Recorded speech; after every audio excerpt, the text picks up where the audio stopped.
I'd like to call to order the regular meeting of the Morris Township Board of Adjustment for October 27th, 2025.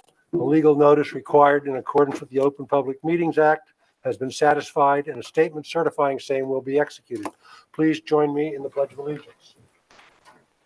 Pledge allegiance To the flag of the United States of America and to the republic for which it stands, one nation, under God, indivisible, with liberty and justice for all.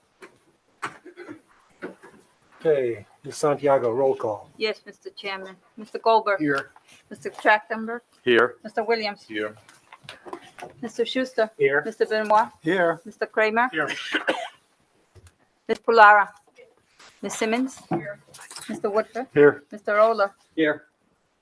Mr. Voish. Here. Ms. Keller. Here. Mr. Fishinger. Here. And I, Sonia Santiago, here. All right. First matter of business is several resolutions, the first one being BA-17-23. Mr. Oler. Thank you, Mr. Chairman.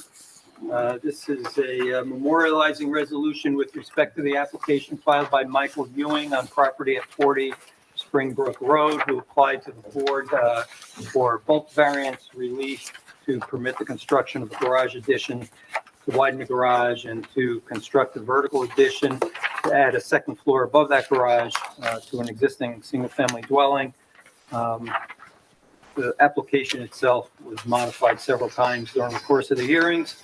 And for the reasons that are set forth in the resolution, that application as amended was ultimately denied. All right. Board members, have you read the resolution? Any questions, any comments? If not, I'll have a motion by, Only 4 members. there's only 4 members. It has to be either Mr. Goldberg, Mr. Trachtenberg, or Mr. Benoit. I'll move that. Okay, do I have a second? I'll second. All right. Ms. Santiago, roll call. Mr. Goldberg. Yes. Mr. Trachtenberg. Yes. Mr. Benoit. Yes. Mr. Woodford. Yes. So moved. Okay, the next resolution, also memorializing resolution with respect to the application that was filed by Declan Burke and Megan Burke for property at 8 Shepherd Place, who applied to the board for permission to construct an addition to their existing garage, which required front yard setback relief. For the reasons that are set forth in the resolution, that application was granted with our standard conditions. All right. Any comments, any questions? If not, I'll entertain a motion. I move that we approve resolution. Have a second? Second. Who is this? Schuster. Schuster. Ms. Santiago? Mr. Goldberg. Yes. Mr. Trachtenberg. Yes. Mr. Williams. Yeah. Mr. Schuster. Yes. Mr. Benoit. Yes. Mr. Kramer. Yes. Mr. Woodford. Yes. So moved. Okay, the next one, also memorializing resolution with respect to the application filed by Daniel Faulkner for property at 29 Bennington Road, who applied to the board for permission to modify an existing non-conforming dwelling by constructing a second-story addition over an existing one-story section of their dwelling, requiring side yard setback relief. And for the reasons set forth in the resolution, that application was conditionally granted with our standard conditions. Okay. Board members, any questions, comments? If not, I'll entertain a motion. Motion to approve? Thank you. Second. Thank you. Ms. Santiago? Mr. Goldberg. Yes. Mr. Trachtenberg. Yes. Mr. Williams. Yes. Mr. Schuster. Yes. Mr. Benoit. Yes. Mr. Kramer. Yes. Mr. Woodford. Yes. So moved. Okay, and the next one is a memorializing resolution with respect to the application filed by SK Mount Kemble LLC at 350 Mount Kemble Avenue. The applicant had previously received preliminary and final site plan approval, and they had requested an extension of that approval through October 25th of 2026, and that application or request was granted. Okay. Do we have to vote on this? Mhm. Yep. Any comments? If not, we'll entertain a motion. I'll move. Second. Thank you, Mr. Schuster. Ms. Santiago? Mr. Goldberg, Yes. Mr. Trachtenberg, Yes. Mr. Williams, Yes. Mr. Schuster, Yes. Mr. Benoit, Yes. Mr. Kramer, Yes. Mr. Woodford. Yes. So moved. Okay, next we move into our public hearings, the first being BA-17-25. I'm sorry, we're going to back up for a second. We're going to do the designation, yeah, it's under other business. Mhm. But designation of telecommunications consultant, Mr. All Oler. right, so the resolution before you is to appoint Peter Lupo as the board's telecommunications consultant for any matters that might come before the board in that regard. All right. Any comments, questions? Do we need a roll call on this or just a voice vote? It's a resolution, so yes. Okay. If not any comments, I'll entertain a motion to approve. I'll move that. Thank you. Do I have a second? Second. Thank you. Ms. Santiago, roll call? Mr. Goldberg, Yes. Mr. Trachtenberg, Yes. Mr. Williams, Yes. Mr. Schuster, Yes. Mr. Benoit, Yes. Mr. Kramer, Yes. Mr. Woodford. Yes. So moved. And that's all of them. All right, now we can get into the public hearings. First public hearing is BA-17-25, Pamela Pierce. Ms. Santiago. Yes, Mr. Chairman. Okay, my agenda, what's my agenda? The first application is BA-1725, Pamela Pierce, Block 7303, Lot 3, 380 South Street in the RA15 Zone 4, Section C. Applicant proposes a two-car garage with a second-story addition, creating a side yard setback of 4.36 feet where 20 feet is required, and a front yard setback of 24.4 feet where 50 feet is required. Applicant will also request a variance for the expansion of a non-conforming structure. Can you press the button on that microphone until it turns green? The light will turn green. The light is up here. It's around the neck, It's around the neck. but it hasn't turned green. Just press There and you go. hold. There you had it. Right, there you go. Okay. All right. Are you Ms. Pierce? Yes, I am. And with you is, My engineer and my architect are here to help present plans. okay, so why don't we both stand and, well, three stand, even better. Yep. And we'll just swear everybody in. Yes, you're here. Okay. Okay, hands are raised. You solemnly swear that the testimony you will give to this board will be the truth, the whole truth, and nothing but the truth, so help you God. And on your side, would you just, one at a time, state your names for the record, please? Pamela Pierce. Harrison Barron. And would you, John Lyon. okay, John Lyons. Harrison, would you spell your last name for me, please? Sure. B as in Bravo, A-R-A-N-Y. And John, your last name? L-Y-O-N-S. All right. And just also for the record, our professionals, would you just state your names for the record, please? Joe Buch, board engineer, township engineer. Kate Keller, board planning consultant. And Joe Fishinger, the board's traffic engineer. Great. Thank you, everyone. Make yourself comfortable. And who's going to go first? I guess I'll just give you a little overview of what the story is, I guess. I purchased the house in February, which, if you're familiar with the property, was derelict, vacant for 6 to 7 years. I've been a lifelong, I was born and raised in Morris Township. Was widowed. I lived in Hunterdon County for many years and moved back to the area, hoping that my daughter, who was living in Chicago, would be coming back to the area. So purchased the house with the idea that before I had grandchildren, hopefully, they would be coming back to town. So that's the thought, that I'll be renovating the home for her and her husband, newly married, to move into upon completion. So my engineer and architect will present the details of the plan, but essentially I'm hoping to keep the charm of the home. I was a history major in school, and I think that the charm of the house is lovely. I would like to keep that maintain that. And, you know, I'm just excited for the project, hopefully. Okay. Board members, any questions? Members of the public, any questions? Close the public portion. Okay. Harrison, you could use the wireless microphone if you need to, okay?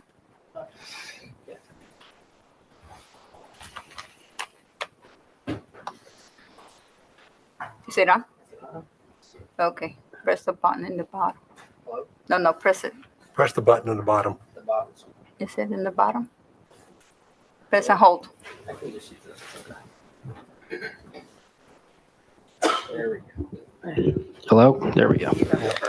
All right. Do you need to swear me in like my Well, you're professional sworn testimony in, or so anything? consider Okay. yourself under oath. All right. But would you just review your qualifications with the board, please? Sure. I received my Bachelor's of Science in Engineering from Rutgers University. I currently have my professional engineering license in the state of New Jersey. It is current and in good standing. I've been practicing engineering for over 10 years. I've appeared before multiple boards across New Jersey, including this one a few times, 2 or 3 times. And yeah. Okay. All right, you'll be accepted as an engineer. Thank you. You may proceed. So just to give you a background of where we are located in the town, the address is 380 South Street, Block 7303, Lot 3.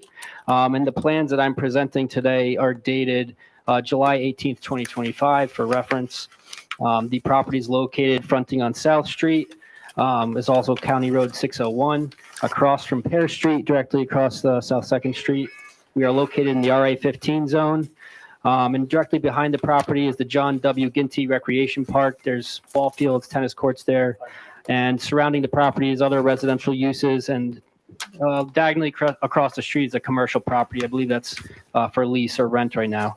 The existing site slopes from South Street to the back, and currently contains a 2.5-story dwelling with a small garage and a driveway off of South Street.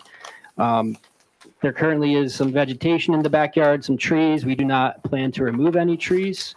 We do plan to remove the existing garage that's there, build a new garage, 2-car garage with 2.5 stories above to match the existing roof line, which the architect will get into more. We want to expand the current driveway.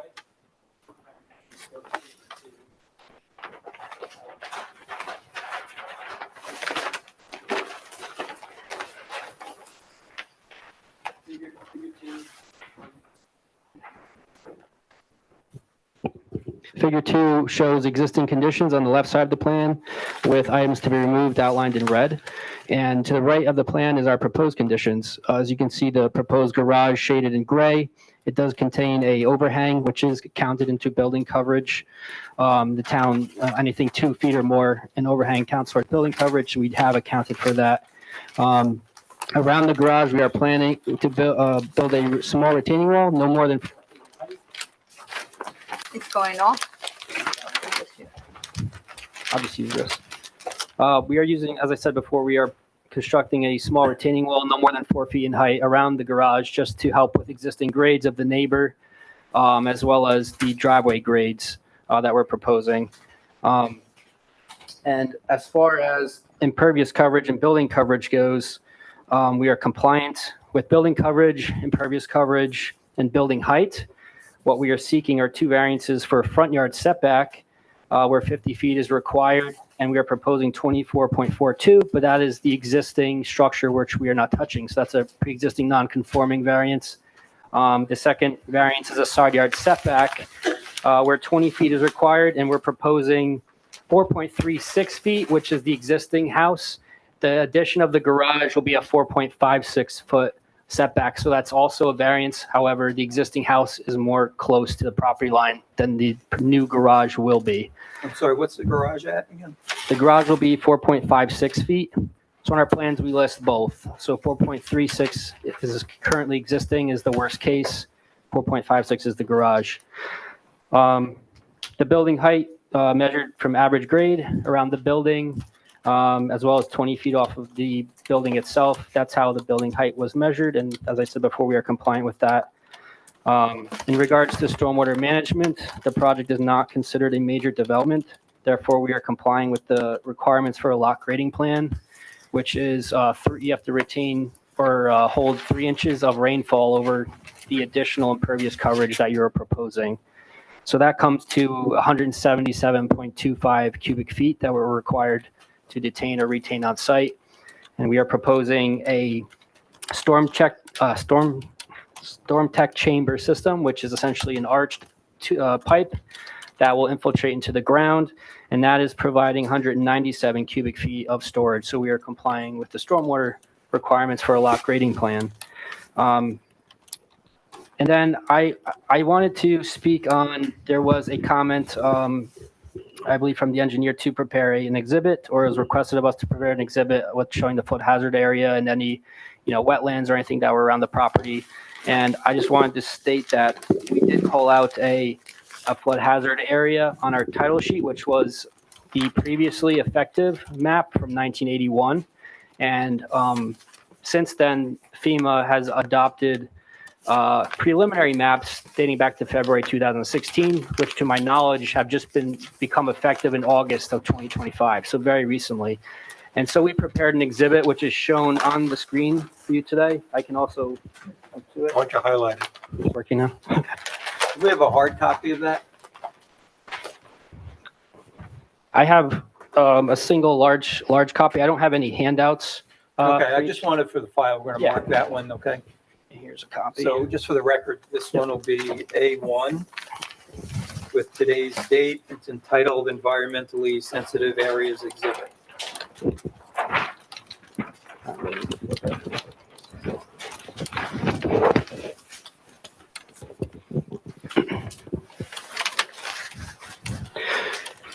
Okay, so what we've prepared is, again, the current property and the proposed conditions situated on the left side. And what's shown here is the proposed conditions over top existing conditions. And there's a purple line shown at the bottom of the screen. That's identified as a contour, an elevation. And that's the preliminary FEMA 100-year flood elevation. Now which is also identified as the base flood elevation. The state of New Jersey, what they do is to get to the design flood elevation, they add 3 feet on top of that, and that becomes your new flood hazard elevation. So the line shown in red at the top of the screen, that is the additional 3 feet.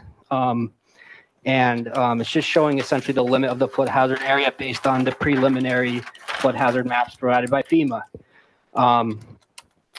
I reviewed the DEP maps, the FEMA maps, the Morris County panels, and that is the most recent map that has been provided. Although, as I said before, it hasn't been effective. There are effective maps that have been released in August 2025. However, I'm not sure if just the municipalities received them, but I wasn't able to find them online, the officially adopted new map of August 2025. So we're showing what we believe to be the most accurate based on what's available online. And I just wanted to say that the elevations that were generated or calculated are taken from online databases and resources that the DEP and FEMA have conducted, which provide cross-sectional elevations of the stream bed. And during their flood studies, they've come to these elevations that have been provided. However, they are noted as a draft elevation. These are products of the Loanica Brook that are from behind the property. They go back beyond the ball fields. And as you can see in the top right map, our property is located at the top left of the screen. It's a little hard to see, but the area shaded in blue is essentially that 100-year flood elevation from FEMA, not plus the 3 feet. So that is identified as the purple line, as you can see on the right-hand side. You can see how the Loanica Brook in the middle borders that, and the flood hazard elevation varies, depending on topography and flood flow and whatnot as you go down the stream. The map on the bottom right, it was asked of us to show any potential wetlands in the area. That's a map from the DEP GeoWeb, which maps wetlands from 2020 on. And that is shown as the wetland area in the blue, which looks like, water or lakes. That's actually the wetlands they've identified in their database. So we're far away from any wetlands. And just going back to the flood hazard, what we want to do is, just verify with what we're showing that the effective maps are accurate to what we are showing here. And we will be seeking, or we want to have a discussion with the DEP and seeking how to obtain a permit, because our proposed garage, as well as part of our driveway and some of our retaining wall, is located within that flood hazard area. So in order to get it approved, it would be a condition of approval that we would go speak to the DEP, get a verification, and most likely get a general permit number 12, which is permit by rule number 12, which is the construction of an addition to a lawfully existing habitable building. The one thing we wanted to discuss with them is the garage is being proposed not for a habitable space. It's for the storage of the vehicles only. And within the permit, they're requiring you to set your finished floor elevation at a certain elevation above the flood hazard elevation. And what we wanted to discuss with them, is that this garage is only intended for vehicle use. It's not a habitable space. It's not technically the finished floor elevation of the building. The floors above are the finished floor of the main principal structure and residence. So we wanted to argue that although the garage is within the flood hazard area, we would propose something like floodgates, openings within the garage itself so that water can freely enter and leave and wouldn't displace any flood water that way. But we would argue that it's not a habitable space, therefore it doesn't need to meet the elevation required above the design flood elevation. And that's what I really wanted to end with the flood hazard exhibit and how it's impacting our property. So we'll turn to me. So I think what you've heard described is very much so a good faith effort to help identify what the current standards are with mapping that was originally from the 80s. And most recently, many of you might remember about 10, 12 years ago, FEMA had gone through a process of getting to preliminary maps that were never adopted and made final. In the last few years, what we were just referencing of the effective date in August is that mapping product finally coming to us. However, there were, for the county of Morris specifically, other counties have recently gone through this process.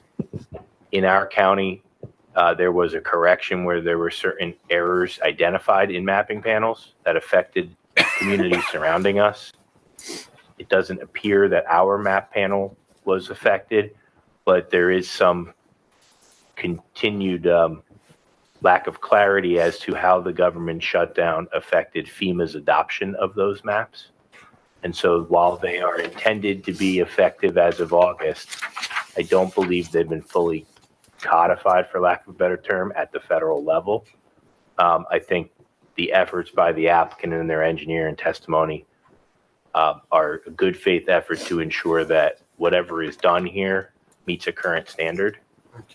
And it will help us with their efforts understand at the construction code permit level if there are certain requirements to the building, such as freely passive openings in the non-habitable space that would be appropriate.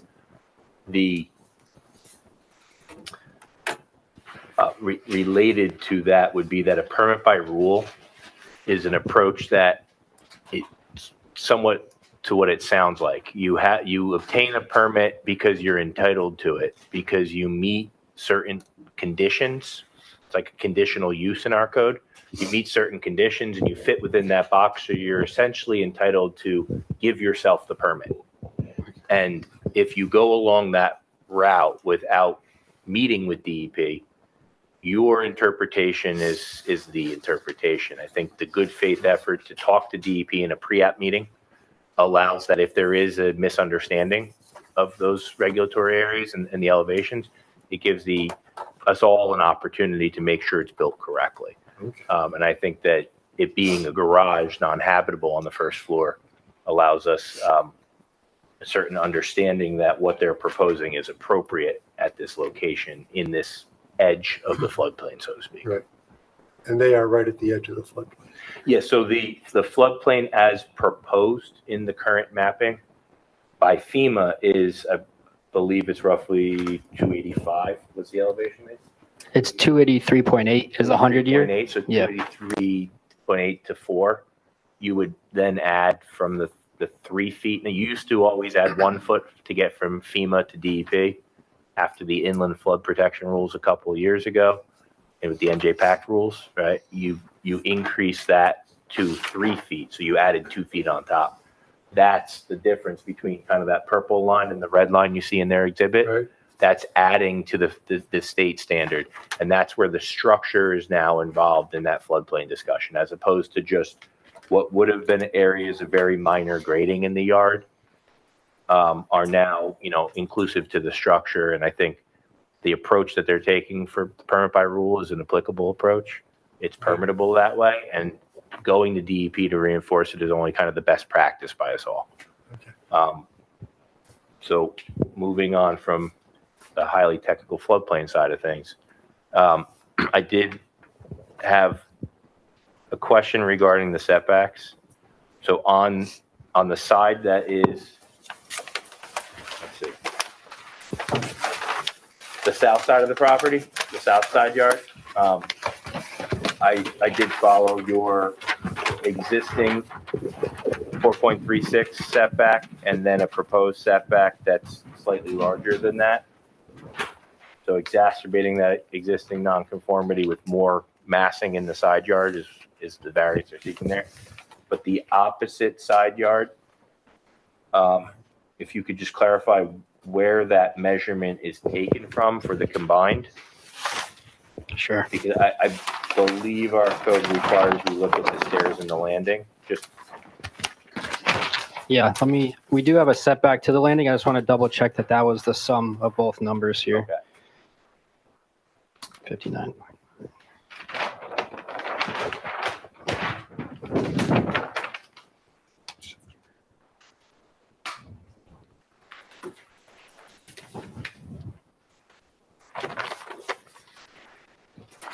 I'm actually, it doesn't add up based on what's shown. So Right, so Yeah. it was potentially we needed to add variance for both combined if it didn't meet the 50. And I just wanted to be able to offer that to you to get it from the board now, as opposed to be corrected some other day. it's about 52 to the corner of that To the corner landing. of the landing? Yeah. Okay, so then the combined will be over the 50, with the All right. single side being at 50 plus. So we only need to do the one So we side. only need the one. I just Okay. wanted to clarify that for us. Great. And might as well speak to the stormwater, right? So the approach that's been taken is Yes. compliant with our lock rating requirements for minor development. Right. So we typically would then still take a lock rating permit as the township after this, so that we track that approval cleanly in engineering with paperwork as opposed to as part of this approval. Right. But it is already designed so that it is essentially a administrative process of affirming what we have here in front of us and then moving it on through prior approvals to construction. Okay. So we're good there. Yes. Board members, any questions of the witness? Are you done? Sorry. Well, I just wanted to say one more thing regarding the floodplain. The back of our property is about as close to 500 feet away from the stream itself, just to give you perspective of how far away Right. it is. And, so we're outside, most likely, I don't want to say for sure, but given the distance that we are from the stream, we're most definitely outside of the 25 foot from top of bank and out of the riparian zone. Even with a 300 foot riparian zone, we just have 200 feet more room to work with. So those are other factors that are very restrictive when it comes to flood hazard permits. You can't be within 25 feet of the top of bank of the stream. And if you're in a riparian zone, there's a lot more requirements you need to do, which we're out of. So I just wanted to just state that as well. So yeah, it pushes us out to the outer edge of the 100-year floodplain as opposed to somewhere that there might be other permitting implications that DEP identifies. I'm confident in that approach as well. So you've got all the ball fields between you and the stream Yes. Potentially, yeah. and the fire department. Yeah. We'll feel it before they do. Yeah. Okay. Board members, any questions? Members of the public, any questions? Yes, ma'am. Can you come on, is that microphone working? Yes, you just replaced the batteries. Can we have your name, please? My name is Donna.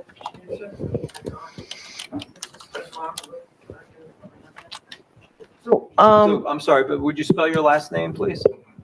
so Harm, Harm, HRM. and my last name is Janusa, Gennusa. And your question? Your address? 386 South Street, so I guess we're on the south side? I'm guessing, I don't know. I'm not an engineer. I just have a concern There's regarding, questions only at this point. You'll be able to Yes. speak. so, number one, we took a look at the plans online. And I guess from what we can see, the garage is staying, facing the way it already is? Is that Yes. correct? And just going further back?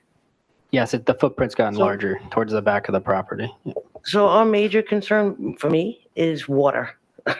So that area in between the houses gets very wet. So we're not sure what taking away that, the land there that is not built on, right? And the driveway is not paved. Right. So if the driveway is going to be paved and once there's more building, what is that going to do to the water between our properties, which is right on the line there? Okay. That's our biggest concern. Yeah, so to speak, I can speak to that. So you're located on this side of the property, correct? Yeah. Okay. So with the increase in the garage, She's on The other side. We're Towards You said- Dwyer. towards Chatham, Towards Dwyer. Towards towards Dwyer Lane. okay. Dwyer. Okay. So with the increase in pervious coverage, the stormwater system that we're providing now wasn't there before. So we're providing underground storage for any stormwater runoff for the additional increase in the garage size and pavement. So what's there now it'll be improved because we're capturing water and we're storing it. Whereas before it was just flowing wherever it wanted to off of the house, onto grade. And we have the entire garage is being collected by a roof leader system. So that's being contained, as well as the retaining wall will have a drainage pipe as well. So anything that falls within the retaining wall will be captured and sent down the site where it naturally would go. Additionally, with that, the retaining wall is capturing water essentially as well. So if we had removed the retaining wall, all of that water would just flow, essentially off-site into someone else's property. The retaining wall is capturing that water with the drain pipe and releasing it, where it should be going. So when I speak to that, we're providing stormwater management where it never existed before. So therefore, the runoff onto other people's properties shouldn't get any worse. It shouldn't be negatively impacted, with the improvements that are being proposed. One more quick. So I'm assuming the driveway will be paved where it's not now. right? It's going to be gravel Oh, driveway, gravel. so Okay. it's not, Okay, then which helps I'm with good rainwater that. too. Yeah. So that was my biggest concern was the water, because it is a concern in It's the a low property. area, that part of the street. It's like the lowest part. And in of South between Street our is our houses house. is And low your as house well. is like the lowest part. So every time it rains, Yeah, all I can say is we're Not complying with what we have to do Okay. to retain it, yeah. Thank you. yeah. Okay. All right. So Joe, would we retain that as a condition that the driveway would stay as gravel? From a runoff calculation, it's the same gravel or impervious Okay, is so it treated doesn't as matter. impervious coverage and generating the amount of runoff that they're still offsetting. So if they were to pave it, then they've already mitigated for paving it. The gravel provides some additional opportunity for the water to infiltrate in the short term, and if they consider to pave it, they've already mitigated for it. Okay. It's shown on the plans as gravel though, so. they Yeah. should meet that or change that. So, yeah, if they were to decide to pave it later, we wouldn't need to increase the dry well system to accommodate that. It would just be kind of a net. Okay, great. Okay. Any other members of the public with questions of this witness? If not, close the public portion. The next witness, please. Yes, call up the architect.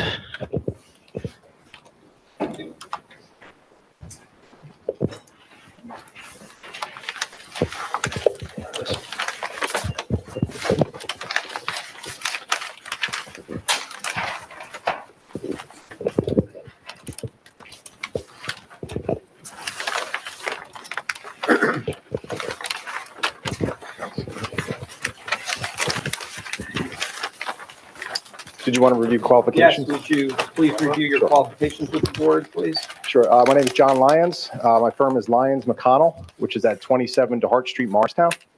I have a master's in architecture from the New Jersey Institute of Technology, and I'm licensed in the state of New Jersey since 2008. And it's And correct. yeah, my license is current. I testified in front of a number of boards in New Jersey, including this board. Thank you. We'll accept you as an expert in architecture. Thank you. The drawings that we will review are the same drawings you have in front of you. No changes have been made to the plans. I'd like to start by reviewing drawing A1.0. A1.0, and on all of the architectural drawings, they will be, on all of the floor plan drawings, you'll have the existing on your left and the proposed on the right. The existing plan of the house, and we're looking on A1.0 at the basement plans. We have the existing basement here shown, and we have a garage off the back of the house. We're proposing to remove that garage and add a new garage, a new two-car garage at the rear. Similar location, just a larger garage. This storage piece will stay, and everything, the massing of the front of the home stays as is. Moving now to drawing A1.1, which is our first floor plan. On the left side, you can see the existing first floor plan of the home. The main block of the home is a 26-foot, plus or minus by 26-foot rectangle, square here. And then there's a sunroom off the right of that. And existing, you can see now here below is the garage that we will be removing. What we're proposing is to keep that main block as is. This is the front door of the home, shown here. You go into the front door of the home, there's a stair hall, living room, office to the front right. Then you go into a kitchen, the kitchen and the proposed family room. There is a half bath, and there is a dinette breakfast room area.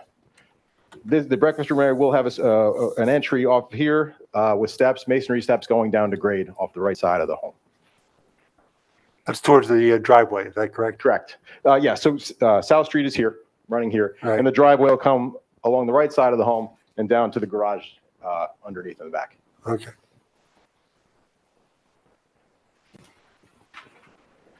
Moving now to drawing A1.2, which are the second floor plans, existing and proposed. I'll move right to the proposed second floor plan. We have in the main block of the home, you get to the top of the stairs. We're going to move a laundry room. The current laundry room is in the basement. We're going to move that up to the second floor of the home.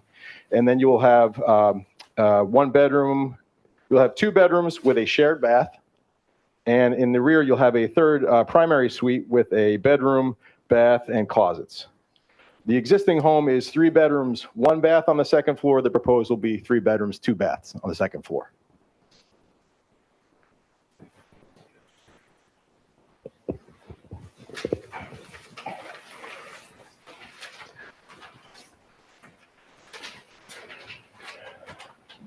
Moving to drawing A1.3, there is a stair to an accessible attic. It's existing. The only change we're proposing there is we're reconfiguring the stair for the second floor, so there'll be a new stair to the attic, and we're proposing a dormer on the front of the home that you'll see in the elevations. Gives a little more head height in the attic, but it also looks nice on the front of the home. We'll look at that in the front elevation, which we're going to move to next. Moving to drawing A2.0. So on these drawings, we're going to go from existing to proposed, top down.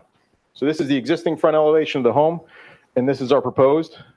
As you can see, there aren't dramatic changes where you're going to see from South Street, other than we're proposing a dormer in the attic space. And these are our steps on the right side of the home. We're changing the windows on the second floor here to allow for our new, that's becoming a bathroom. It was like a second floor sun porch. So that's going to become a bathroom. So we're going to have 1 window versus the 2. Looking at the right side elevation, this is existing and proposed. This is our right side. These are our steps that'll go into that breakfast room. And these are our garage doors. So the driveway will come down. We have garage doors here. These are windows in the family room. And then up above, this is the primary bedroom. So that is looking at our drawing A2.0. Moving now to A2.1. Looking at the home from the rear, this is the existing rear elevation. The existing garage and bump out are to be removed. This is the new proposed addition. which you can see these are windows in the family room looking out to the back of the property. This is the retaining wall that Harrison mentioned, and these are the new steps on that side, the southern side of the home. Looking at the left side, here's our existing left side elevation and proposed. This is our new addition. We stepped down the roof as you move back towards the back. We stepped this roof down, and this is the proposed primary bath, and these are the family room windows on that side.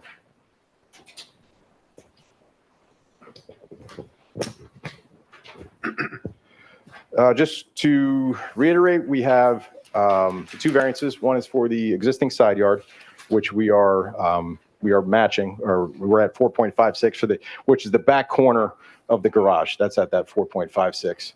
And the front yard setback of the home is really through the main body of the existing home. It's 50 feet, and we're at 24 in the front, and this is about 26 feet. So you're about here with your front yard setback.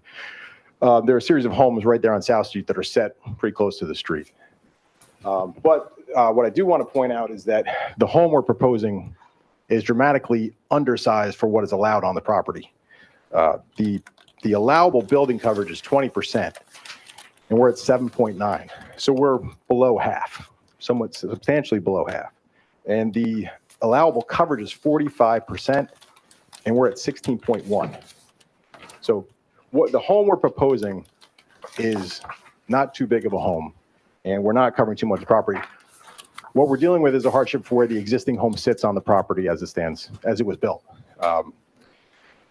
It's located existing non-conforming in the front and side yard setbacks, but however, with our additions, we're encroaching no closer. The building coverage and the impervious coverage, as you said, are dramatically below what is allowed. And for these reasons we've stated, we feel the relief granted will be without substantial detriment to the public good, and will not substantially impair the intent of the zoning ordinance. I'd be happy to answer any questions from the board. Sure. Is there any proposed use for the attic other than storage? There's no proposed, just storage. Okay. And from my looking at the drawings, more of the addition is within the actual setback lines in the house itself as it exists. Yes, because there's other than the dormer on the front, Right. there's no additions in the front yard. Right. Okay. Board members, any other questions? No. Members of the public, any questions of this witness? If not, close the public portion. Anything else? Nothing. Board professionals, anything? Any member of the public wants to make any statement on this application? Seeing none, hearing none, close the public portion. Yes, I didn't mean to. do you have a question? Yeah, I was just gonna ask him, was there any additional lighting that was gonna be on the property at all? I can show you we have a roof over the garage door, so that'll be down lighting. So we're not proposing any sconces or anything that would be shined towards the neighbor. There would be lights that shine straight down towards that street. Thank you. We also have a little roof over the side door, so we get down lighting. Okay. Thank you, Mr. Chair. Okay.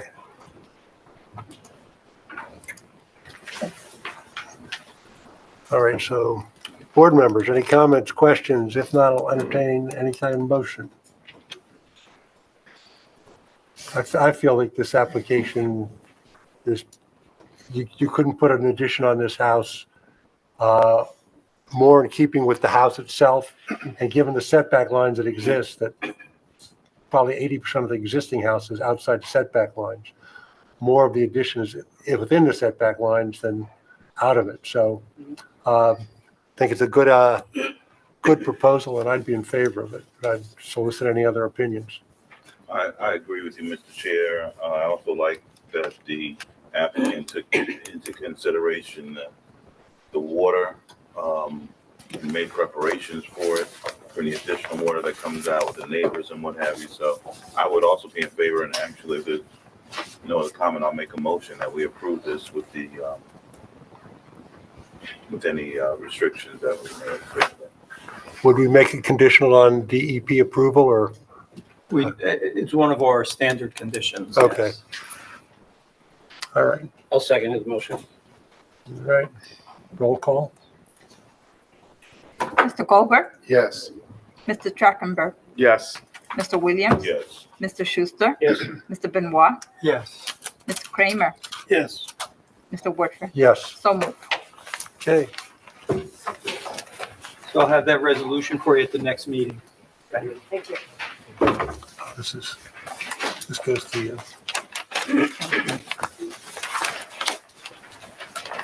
Next, we have the continuation on BA-04-25, 383 South Street LLC. Ms. Santiago. Yes, Mr. Chairman, this is continuation of July 28th, 2025 and August 25th, 2025 public hearings. Applicant proposes modifications and improvements to the existing garden. Applicant proposes to utilize a portion of the building space for small events, functions, as well as a coffee stand with associated seating.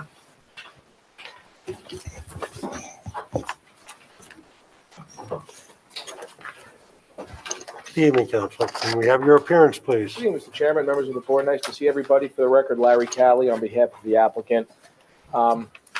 We don't have much of a direct presentation tonight, Mr. Chairman. Board members, as I think you folks know, very limited. We might do a recall of Mr. Toby after. I think tonight is going to be the applicant relenting for the objector to put on their case in chief. I would just like to put one thing on the record first before we commence that, Mr. Chairman, if I might, which is, we started this application almost 100 days ago before the board. The board's been helping the application move, I think, at a very appropriate speed.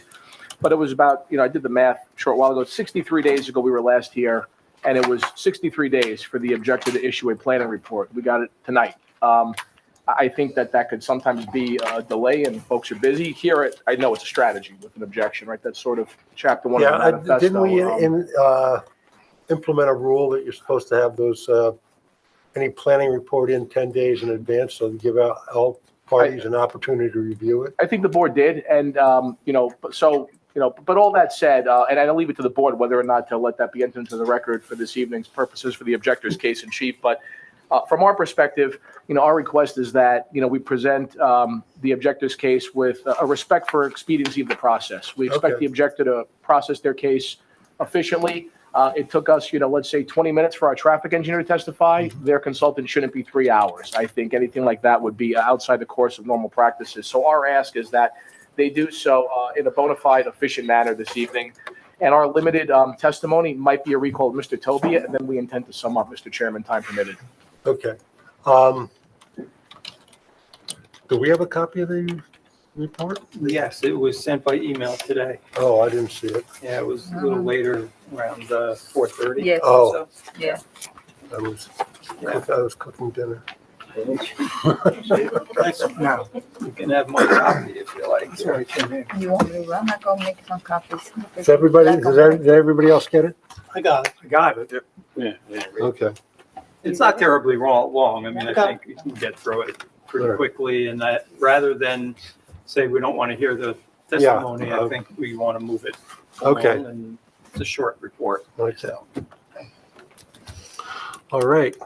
So we're going to still put on the objectors? Yeah, at this point, our direct case rests, Mr. Chairman. Again, I have Michael Tobia with me, no other witnesses. They all concluded their testimony and cross-examination. So Michael might be up for a limited recall, but that will be after whatever our objectors intend to present. So we make the floor available to any challengers to the case at this time, with your permission, Mr. Chairman. Okay. Sure. So, Mr. Rosenbach? Yes. Why don't you step up to the microphone, please?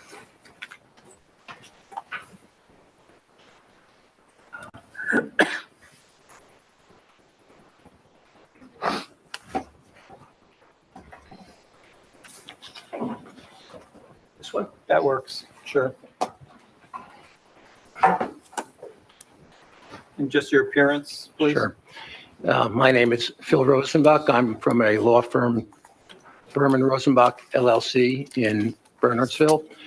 By the way, I represent two objectors, John Weisgerber and Eric Fiera. There is, I know, at least one other objector here tonight who I do not represent, who I don't speak for, and will not be questioning. All right, so I just want to be sure because, anyone that you represent, you'll be asking questions for. Of course. Or be, although I think there's no questions left since we're done with witnesses on that side.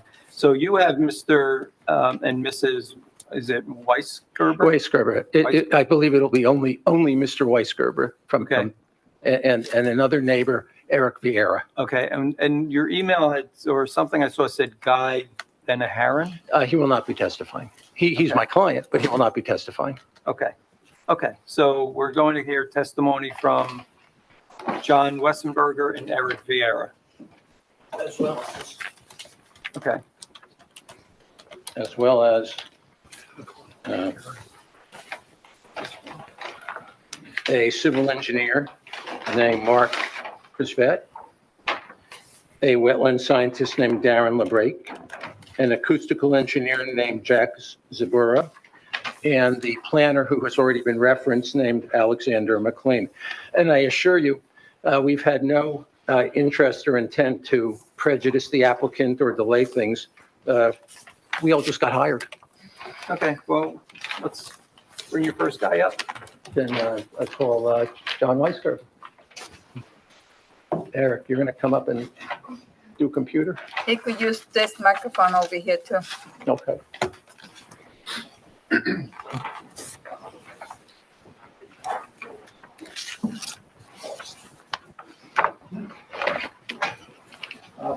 Is there one I can carry so I can do this? That one, Okay. oh, he's got, This gentleman here is going to be trying to put everything on the screen. Okay. So why doesn't he sit right behind Mr. Toby in that corner? Does that work? Unless you'd rather that table, you can stay there. It doesn't I'm fine matter. here as long as you Okay, guys are that's okay fine. with it. That's fine. Is he gonna testify? He's gonna need the microphone. No, he's going to testify. He's just putting things up on the screen. Oh, for Mr. Weisgerber, okay. All right, although this is Mr. Vieira, he will be the second neighbor who testifies. Okay.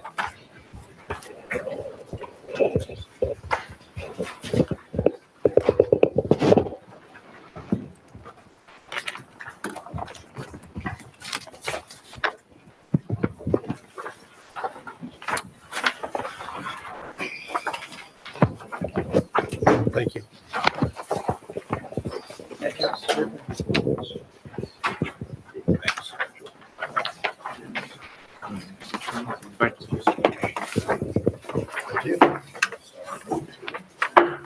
This one. Oh, one.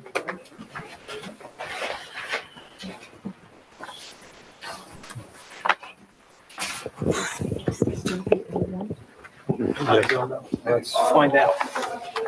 I'm not sure if that's the order it's going in at. You could share it over this, the only one I have. You can share.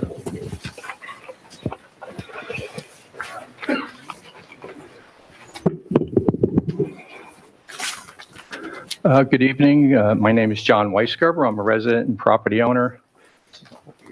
So, Mr. Weisgerber, would you raise, Okay. Mr. Weisgerber, would you raise your right hand, please? Do you solemnly swear that the testimony you will give to this board will be the truth, whole truth, and nothing but the truth? I do. And again, just state your name, spell your last name for it, please. John Weisgerber, Weisgerber. And your address. 20 Prospect Place, Morristown. Okay. Shall I proceed? Yes, sir. Thank you. All right, and is this microphone working? I hope so. All right, I can't tell from here. Me either. All right, okay. Okay, so Mr. Weisgerber, you've just given your address. And as a starting point, we have a picture up on the screen, and I'm not sure, Board, how you want us to So do these. you've handed us two sheets. One's black and white, and one is this other color sheet of aerials. Are you referring to the aerials first? Here, there should be a package, I believe, that you got. That one's not in there. Hold on. Two and two. It's the two pages.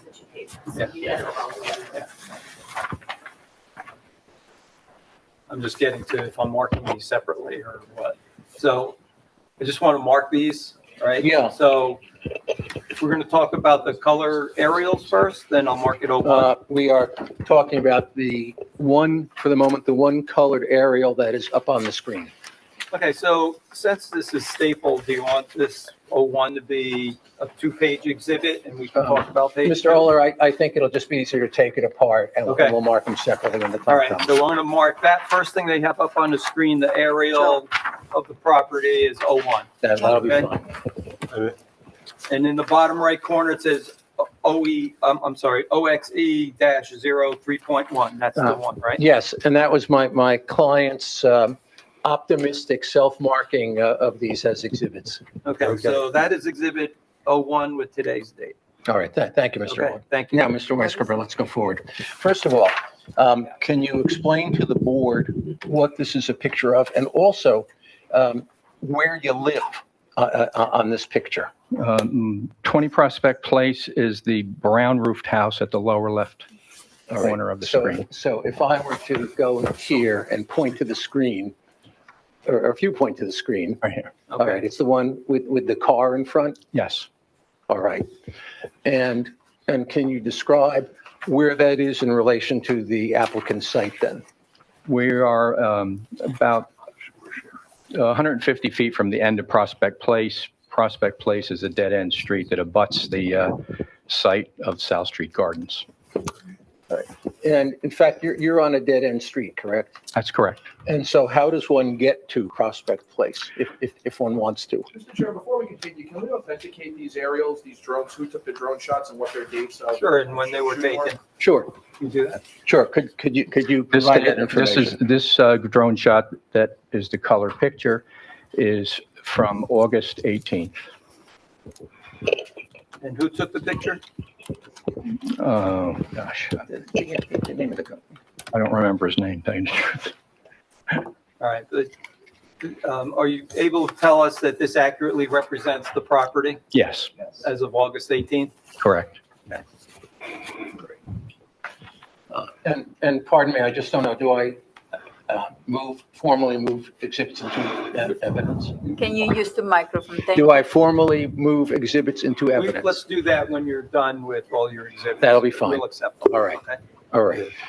So I was asking you, Mr. Weisgerber, how you get to Prospect Place? From South Street, you enter on Sand Hill Road, and then you make a left. The first left is Prospect Place. And Prospect Place is a dead end? Correct. And so the street stubs, if I may use that, toward the applicant's property? Correct. All right, but it doesn't extend into the applicant's property or the street extending on the side of the applicant's property? It doesn't intersect with Pear Street. All right.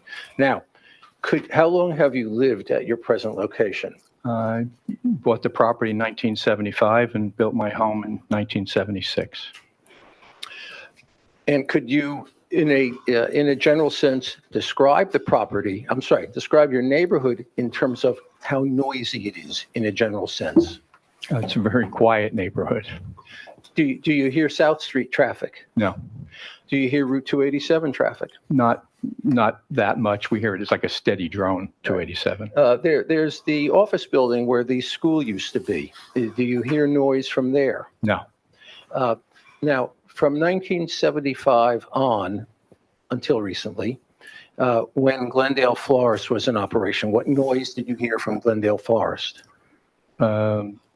Buzzy Rose cutting the grass once in a while. That was the only noise we heard. Okay. I've mentioned the school / office building, and I've mentioned the florist. And am I correct that the office building is actually in a different zone? Yes, it's in the OSGU zone. So in a sense, it's part of the neighborhood, but it's not in the zone. So if we carve that out and we leave the florist, the applicant right now, aside from the applicant, are you aware of other commercial uses in this zone? None. Is there anything within a quarter mile that you're aware of in this zone that you would call commercial? Within the RF-15, no. Now, do you have personal knowledge about the history of Glendale Farms? Yes, I do. All right, could you share that? 50 years that I've lived there alongside Glendale. All right, is there another exhibit that you wish to use? I'd like to discuss, kind of the history of Glendale and where they come from. You have farms.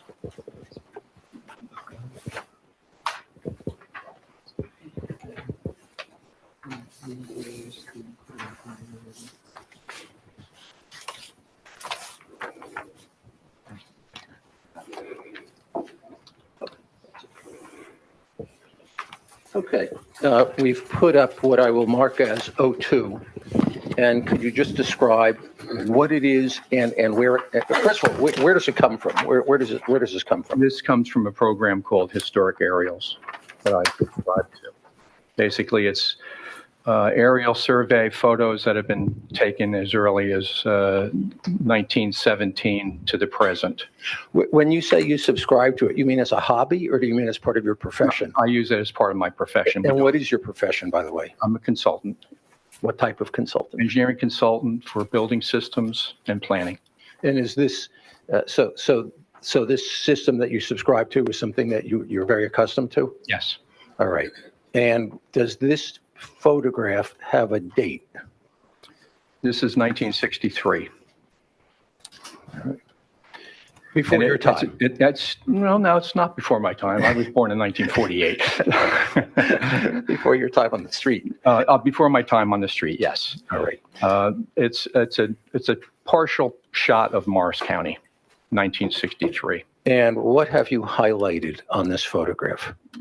As some people may be aware, this area was a rose growing area, many rose farms. And Morris County, and particularly Madison, had a large concentration of rose growers. So what this aerial indicates is, as of 1963, out of the 50 original rose growers, how many were still remaining in 1963? And these are farms that I'm very familiar with because I grew up in this area. So I'm very familiar with every one of these sites. And if I may, you'll see Glendale in the upper left-hand corner. Lexington Gardens, which used to occupy the Southgate site. And before Lexington Gardens, it was actually a dairy farm. Then as we proceed down South Street and we get to Hickory Tree, we have a large site that was called Rose Farms. It was one of the largest farms in the area, which is now the Hickory Square Shopping Center. Next to Rose Farms greenhouses, we have Heil Greenhouses, which was a smaller business, actually closed in 1999. They were the last survivor in the actual rose growing industry. Then adjacent to those on Lawanico Way is Finaro Greenhouses, who was my Uncle Andre, great Uncle Andre. And then over on Shunpike, we have Sedano Greenhouses, which was my Uncle Vincenzo. And then as we proceed down the Shunpike, we get to where the current Chatham Township School resides, which used to be Rosika Greenhouses. And further down Lawanico, we had one of the original Lum greenhouses. Further up on towards the center of Madison, we had two more Lum greenhouse sites. And then up where the Madison High School is on Ridgedale Avenue, we had the Ridgedale greenhouses. These were very large rose growing farms. They were part of the industry that gives Madison its name, the Rose City. Right. Mr. Chairman, are we going to start focusing? Forgive me for my lack of brevity at this point, but memory lane is great and this is interesting. But are we going to start focusing on the subject property in the application and their challenge to it? So he's asking, what's the relevance of having so many in 1963? Well, my next question was going to be about Glendale Farms. Because to answer this, the council's question in a sort of technical way, we disbelieve that this is in any respect, a continuation of a non-conforming use. This was a farm. This was not a garden center. And unless those happen to be identical, we are now putting in evidence that this was a farm. Yeah, I mean, that's fine, Mr. Chairman. They could have gotten there 3,000 words ago, in our opinion, and we're just paying attention to the clock and the time here. We realize they've got a full witness deck that was thrown upon my client within the past few days. We just want, again, efficiency is sort of our mantra of the evening. We would like them to be more efficient about this process, which is a very well-established process. It is established. I agree. And I'm doing what I'm supposed to do. And if counsel wants to take over my case, which I wouldn't allow him to do, he could do it more quickly. Okay, let's move it on. Okay? All right. Let's focus on Glendale Farms. To your knowledge, what was the business of Glendale Farms? Glendale was incorporated in 1917 as a rose farm and greenhouse. It continued in business over a period of almost 100 years. And the next slide actually shows, again, from historic aerial photography, the Glendale site as it existed in 1931. Okay, well, let's stop. First, we're going to mark it as 03.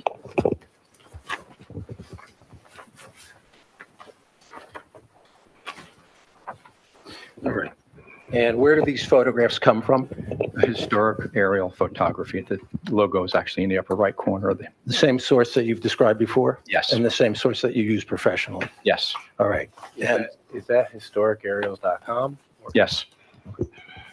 all right. And so now that you've done that, you have a series of 12 photographs, Yes. and each one has a date. These are the Glendale And I think it sites. should be pretty obvious what they are, but can you describe how the dates relate to the photographs? 1931 is the earliest published photo, and we moved to 1957. You'll notice in the photo, you'll see what's a large structure toward the back of the property. That was the original grow house. That was a 200-foot greenhouse that used to exist on the back of that property. And that greenhouse existed through 63. And then in 1970, you'll notice it gets kind of skimpy looking. That's because all the glass was gone by that time. It was just a relic standing there of a frame. And then you'll see in 1979, it's a green field. That's because that original grow house was torn down. And that black roof structure that you see there is now what is being proposed for the venue center, indoor venue. That was actually Bucky Rose's apartment that he occupied until he left the town. 1987, again, the site has not changed at all. 1991, still open green fields with a cluster of buildings in the center. 1997, open green fields. You see a couple of fabric greenhouses that were added in the front. But still, front yard is all open field, backyard is all open field.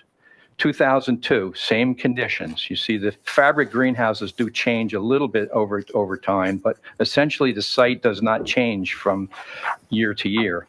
2007, again, open fields, a couple of structures in the center. So up until 2017, which is the latest aerial photography that's available on this website, the site has not changed from the way it looked in 1931, except that the large grow house has been replaced by a small apartment. And during the time that you've lived on Prospect Place, or perhaps even otherwise when you were in the neighborhood, did you do business, if I may use that expression, at Glendale Farms? Henry Rose supplied the flowers for our wedding in 1968, and it cost me $175. And otherwise, did you buy things at the farm or not? Flowers mostly. There was nothing else to buy. Well, that's my question. Was there anything else to buy? Flowers. That was all they sold.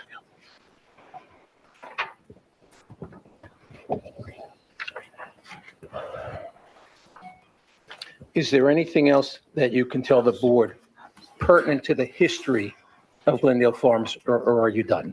I'm done, except, for the 50 years that I've lived on Prospect Place, Glendale was this kind of innocuous property that didn't make noise, didn't have bright lights, no traffic. There were never more than 5 or 6 cars ever on that site the 50 years that I lived here.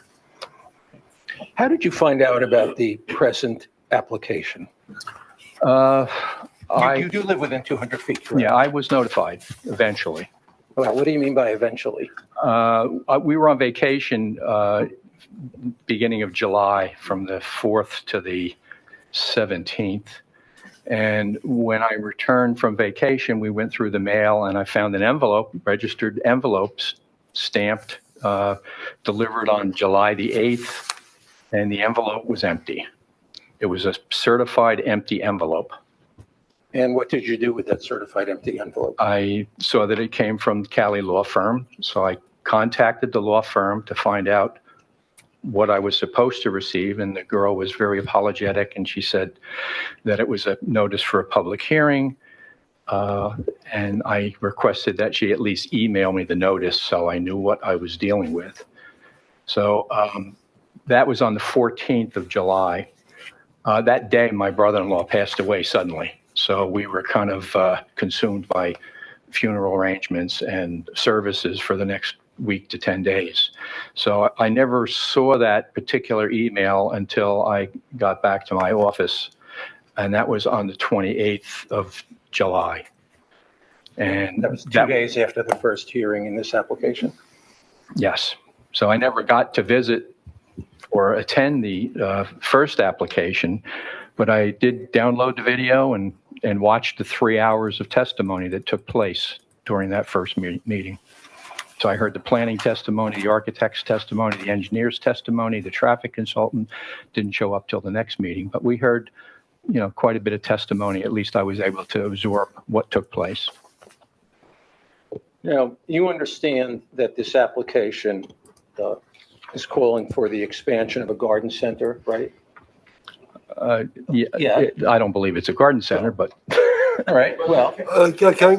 Let's just keep it, the opinion, just keep it moving, please.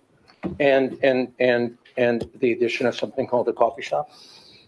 Yes. This application calls for that? Yes. And something called an event center? Yes. And could you tell the board, I think they know, but tell the board whether you support or oppose this application? I'm absolutely opposed to the application. And I would like you to explain why. So let's start with the garden center. Why do you oppose the expansion of the garden center? It's a significantly more dense use of that property. For the 50 years that we've lived there, it's been an open space, never any traffic, never any noise, never any lights, never anything that obstructed our way of life at 20 Prospect Place. So adding these types of uses to that property is going to. Well, I'm going to ask you about the other uses. Okay. Right now, I'm asking you to focus just on the garden center aspect. The garden center aspect is probably the least intrusive, except for the amount of traffic that it's going to generate, the amount of noise it's going to generate.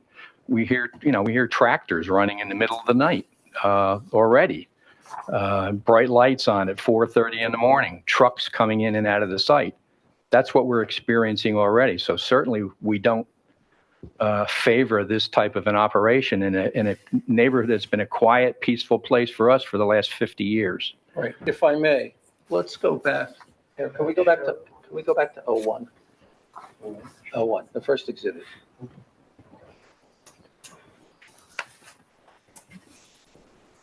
No, the aerial map.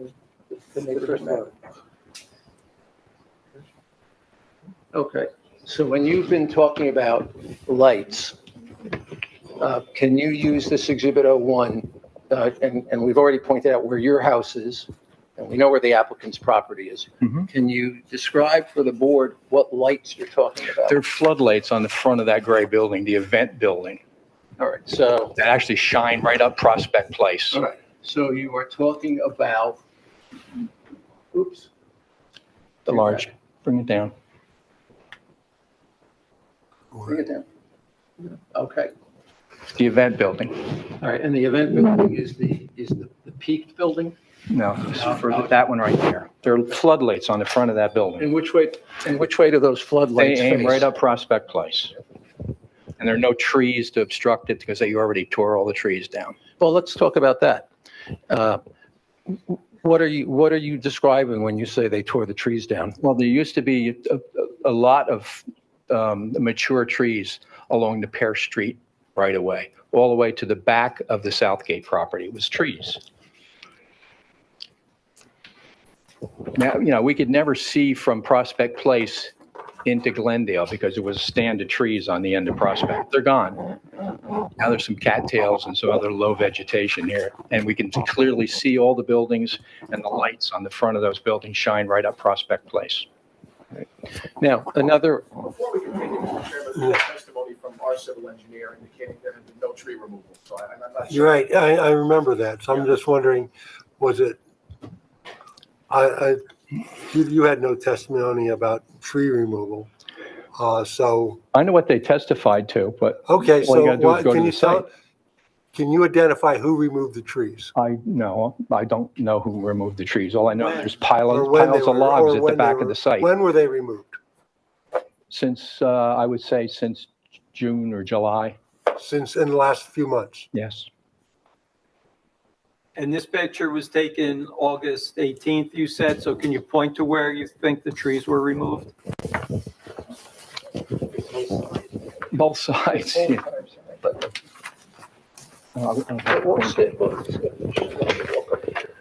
And we'll describe it. There's a stand of trees that used to be here. There's one of them. That's not there anymore. But there were trees at the end of Prospect that at least blocked the view or any of light intrusion coming up Prospect Place. Well, Then right at the now, rear- you're not at the rear- looking at the at rear the of the- applicant's at the rear of the property, right? You're hold on. looking at your neighbor's property here. So I'm trying to get an idea where the trees you claim were removed. This one's gone. Well, point out the street to begin with. These trees back here on this site has all been, since this picture was taken, this site has all been cleared in the back. So from our backyard, we have a clear shot back here, and there's, But you're being asked about the trees between you and the floodlights. these trees here. They're not there anymore. So what you're saying is this picture that is before the board, 01, is not current conditions. Well, okay, maybe of course not to you. Now, so could you explain to the board then how it is no longer current? That is, the board was looking at this and sees trees. You are saying they're not there anymore. What's gone? The trees at the end of Prospect. No. All right. I'd like to direct your attention to another aspect of this application, which is I think what's described as a coffee shop. Do you object to the coffee shop? Yes. Right. Why do you object to the coffee shop? Because it's going to become a destination for people traveling down South Street. I mean, what happens now is all the employees of Atlantic Healthcare get off at the exit at 287 to make a right turn, and they head down. Getting into traffic testimony at this point, and I don't think we've got- Well, I mean, It's not. he lives in the area. He's seen the traffic. We've allowed neighbors to talk about traffic and the flows of traffic that might not be apparent to a traffic engineer because they see it every day, so I'm going to allow Right. it. And Mr. Woodward, may I say, it's not so much the traffic that he's talking about, because the traffic isn't going to affect Prospect. He's talking about. I understand. So we can move on. All right. Keep going then. Okay, so the employees of Atlantic Healthcare that travel down South Street to get to their offices travel right past the Glendale site. The previous stop used to be Palmer's Sandwich Shop. Oh, Richie's Deli. Richie's Deli, I yeah. remember when Palmer owned it. Okay, Richie's Deli, which has since closed. So there's no place to stop for a cup of coffee between the exit on 287. Aren't there And coffee shops in their buildings? I don't know what's in their buildings. There are. Somebody was recently there. I was just there. Okay. Coffee shop and building. So my objection is we're creating a coffee shop destination, okay? That's going to become a public stop off. Well, And I know what the testimony. before we, wasn't there hours on the coffee shop? There were, Mr. Chairman. And what were the hours? 7 a.m. to 4 p.m., no branding, no advertising for the coffee shop. It's going to be an accommodation for people to enter the property. Are you going to prevent the public from arriving in this coffee shop? No, as far as I know, no. Right. There's not going to be anything out there that says coffee shop, no sign. You know, they'd have to be coming into Glendale, the nursery somewhere else, and find out they serve coffee there. Well, But it wouldn't be able to accommodate any kind of, from what I can see of the plans, it wouldn't be able to accommodate any volume. It's 20 seats. It's the size of a Starbucks. Well, okay. That's what's in their report. and the concern, Well, don't we just have the witness talk? We can sum up later on. fair enough. So it's a 20-seat coffee shop that serves pastries or whatever other prepared foods you can buy in a coffee shop. So it's a Starbucks. It is not a Starbucks. Okay, let's just, you don't have to classify it, just describe it. Okay. And another aspect of the application is what's called an event space. Yes. Do you have an objection to the event space? We object to the event space, again, because of the noise it's going to create. By the way, pardon me, when you say noise it's going to create, is the event space already in operation? Oh, yes, it's in operation. It is not an operation, Mr. Chairman. Well, there's events. The council can say whatever he wants. He can. Okay, he can't testify. let's set the ground rules. He can testify, your witnesses can rebut, but he can testify and you can cross-examine. Right. So let's keep it the way it's supposed to work. There have been events. And could you? Did you keep any diary of when these events occurred? I know approximately the dates. I mean, We have a video. we have a video events. Okay, we'll get to that, but I just asked the question, do you have the diary? I don't have a diary of the dates. The first time we weren't even in town. Eric let me know that there was something going on. It was an evening event, probably 7:30, 8 o'clock at night. Lights, noise, music, loud music, public address. So I don't know what kind of a party it was. Right, well, It was loud. let's focus Okay, on but what- you didn't on hear what- that, so let him testify to it and you move on. Right. I'd like you to focus on what you've experienced yourself. Have you experienced any events at the Yes. site? Yes, All right. How many? at least 2. All right. And were these events during the day or at night or what? Evening. Evening stretching until what time? Till 10 p.m. And Were these on the weekdays or weekends? I believe one was a Friday night and another was a Saturday night. right. And I've been using the word events, but let's not use that abstract word. And could you tell me what you experienced on these 2 occasions coming from that property? Barry White singing The Last Dance at the top of his lungs. Just one song? That's the one I heard that annoyed me the most. Did you hear others? There was just constant music, people talking very loudly, public address announcements. Right. Could you hear announcements from, by the way, were you at your house? Yes, And so you could hear the music from your house? yes. Were you indoors or outdoors? I was in and out because when we first heard it, we stepped outside and that's when you really hear it. Could you hear it from indoors? Yes. Now, you've mentioned public announcements. Are you talking like a DJ or what? Well, some kind of an MC introducing people and clapping and loud talking and laughing. Could you hear the MC? Yes. Was it like a drone, a din, or could you hear words? You could actually hear the words, the announcements themselves. You could hear the DJ's announcements. Yes. All right. And this is what's already happening. Yes. All right. And so now, and what I'd interrupted your testimony because you were talking about what was going to happen. I asked you about what's already happened. Now let's talk about what's going to happen. You have any reason to believe that what's going to happen is going to be any different? I can only anticipate that it'll be worse and more often.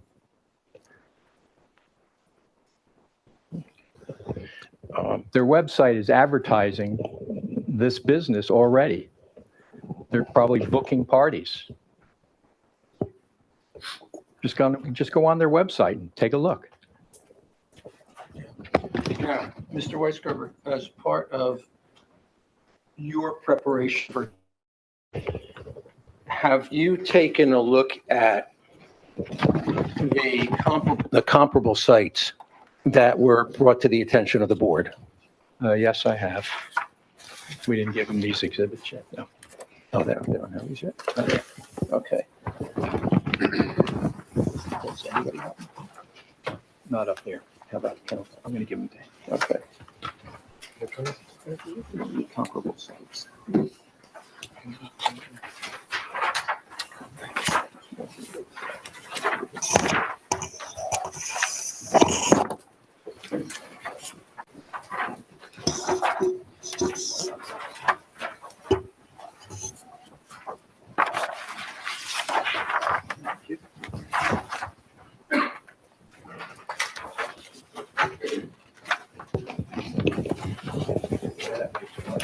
Thank you.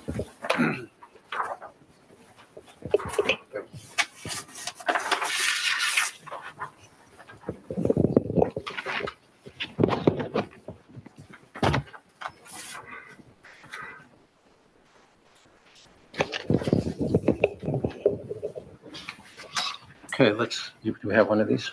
Yeah, we're gonna get one. So Mr. Rosenbach, what was just handed out, we're going to mark as 04? Yes. Right, and you'll have him explain what that is? That's exactly right. Thank you. On the screen? Okay, good.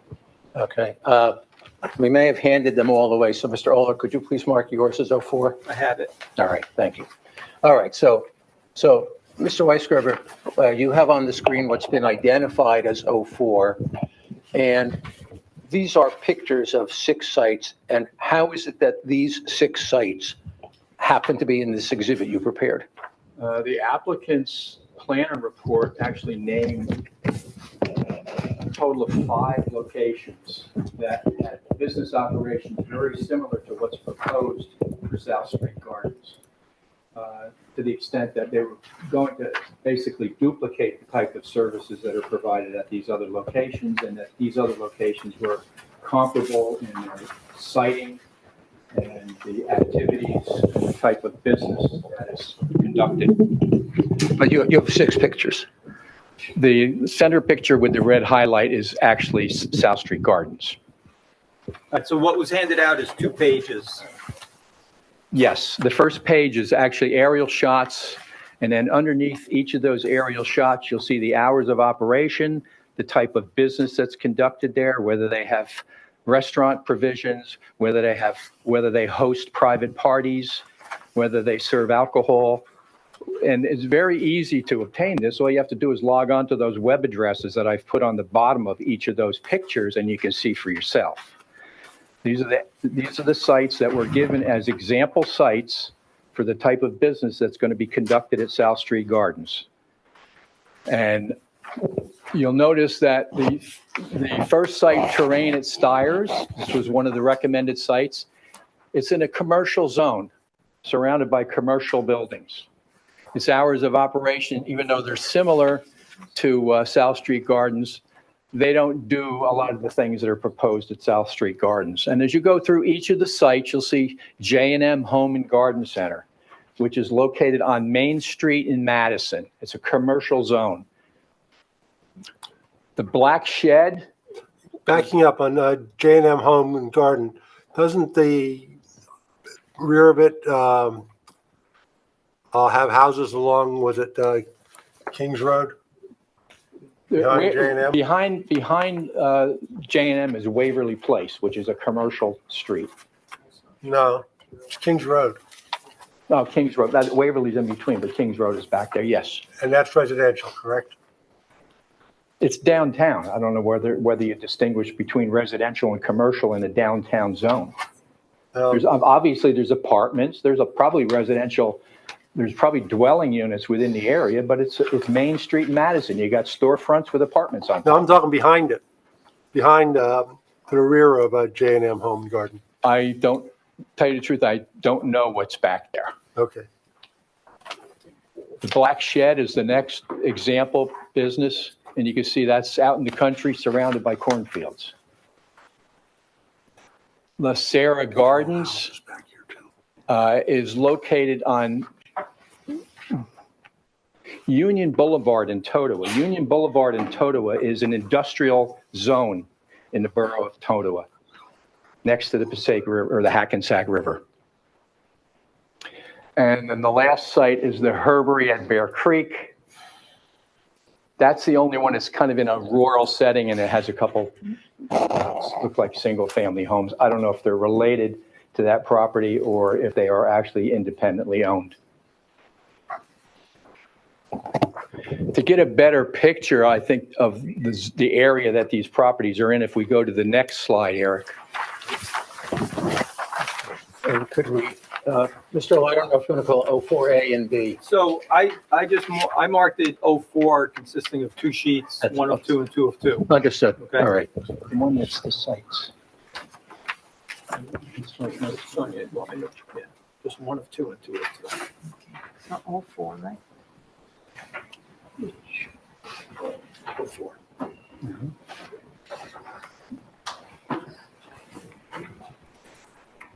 scroll to the next step. Should be another one after that. It's only one page.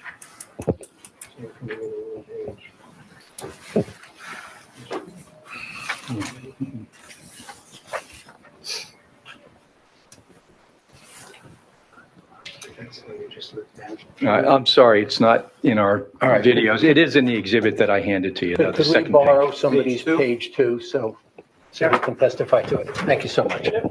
All right, thank you, Mr. Chester. Okay, so apparently we can't put it on the screen, but if you go to your second page. Yeah, the second page is actually the exact same sites, but an actual aerial view of the neighborhoods that they're located in. So it's a larger view. It's a larger field of view of the same site. And you'll see, again, the terrain at Stires is in a commercial zone or almost an industrial zone. J&M Home Centers, I don't see Waverly Place or anything residential very close to the back of that site because the back barn has a very large stand of trees behind it. The Black Shed, again, as I mentioned before, is a wide open country space, cornfields. La Serra Gardens on Totowa Boulevard is almost like a spot zone site because on the zoning map for Totowa Borough, it's considered a restricted industrial use. South Street Gardens, of course, we know what that neighborhood looks like.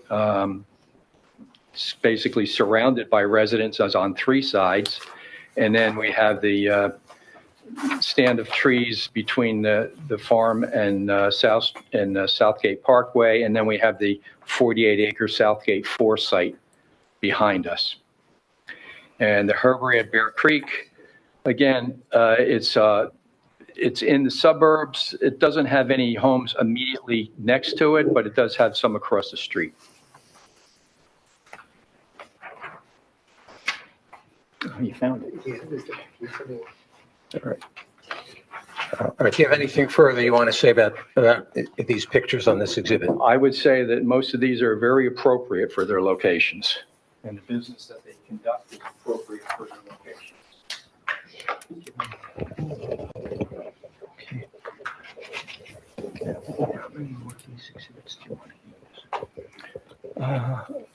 We don't have to do my wetland stuff if you don't. Okay, we'll skip the wetlands. Is there anything left for you? That's pretty much it. Okay.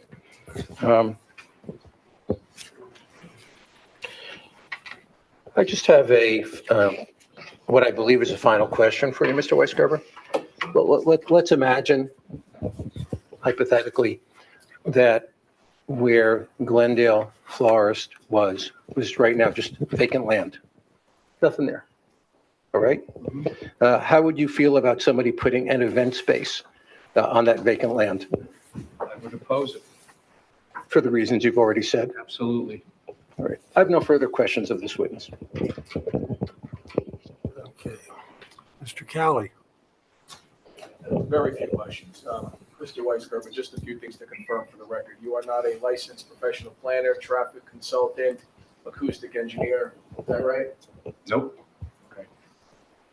In your travels, in connection with your challenges to my client's project, have you ever trespassed onto my client's property? That is, visit their property for purposes other than purchasing an item, whether or not their business was open? I have never set foot on that property for as long as it has been in existence. Can you confirm? So you haven't been on there back in the 70s or was? Oh, no, I'm talking about as long as it's been owned by South Street Garden. Okay, not in existence. Okay, I understand. What were the dates of the alleged events that took place?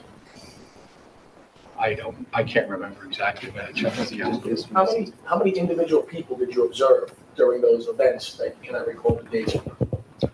I didn't go to the events. I only observed from my front yard what I could see, but I could see a lot of people, and hear a lot of noise and see a lot of lights. So you could see a lot of people? Yes. Approximate the number? I would say probably 10, 12 people. That's a lot, okay. How many vehicles did you observe? Probably a dozen. Can you confirm that the alleged tree removal that you've indicated was on my client's property was in fact tree removal from my client's property, or is that just your best guess? It's from that property. You know that for certain? I know for certain. How do you know for certain, sir? Because there are piles of logs in the back of the lot from the trees that have been What if I told you that removed. was firewood there?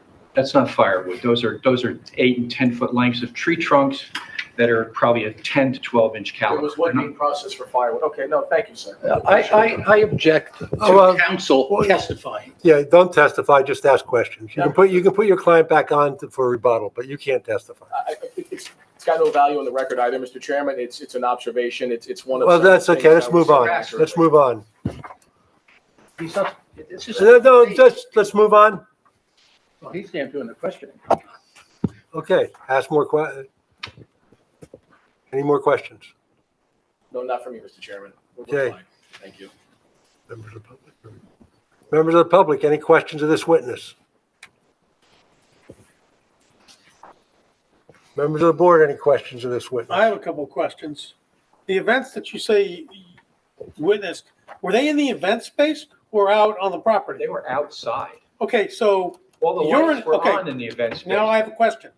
So are you inferring or expecting that noise inside an event space would be the same as what may have happened out among the plants? With my limited experience in sound, I would say that if it was inside, it would certainly not be as loud as it is outside.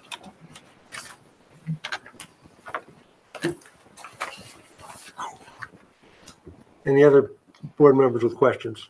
Mr. Chairman, Yes. I'm trying to understand the purpose of going back 100 years in all these photos.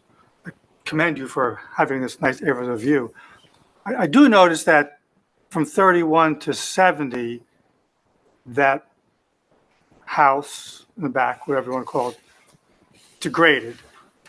So I would presume, and maybe you would agree with me, that the function of that facility changed over years. Yes, it did. Okay. So are you saying that the function of the entire facility can no longer change?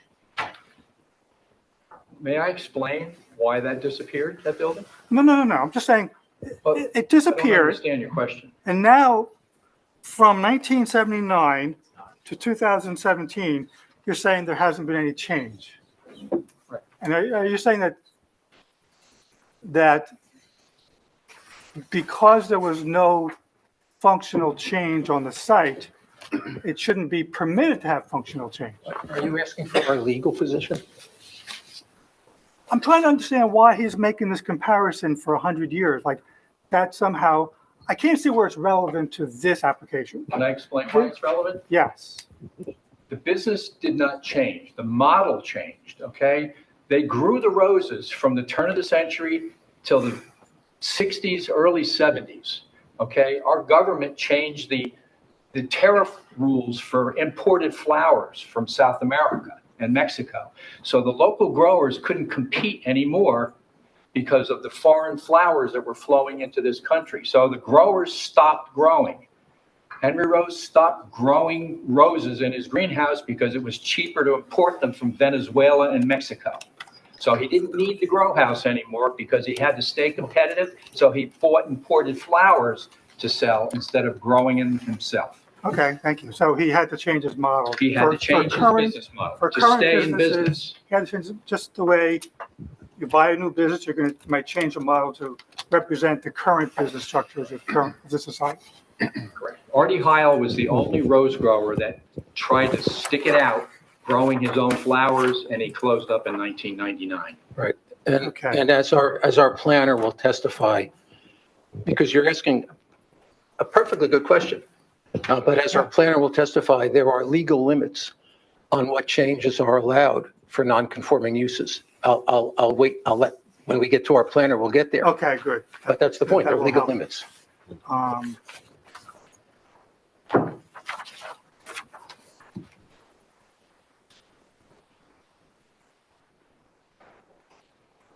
I guess that's fine for me. No, thank you. Any other questions of this witness? Board professionals, any questions? No. Okay. Should we take a break right now between witnesses? Yeah, we're going to take a 5-minute break between witnesses. Back in 5.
Prospect Place. And where does 18 where does 18 Prospect compare to Mr. Weisgerber's property? I'm right next door. So you're one door further away from the I'm applicant? one door further away from the applicant, All right. correct? How long have you lived at your house? 10 years.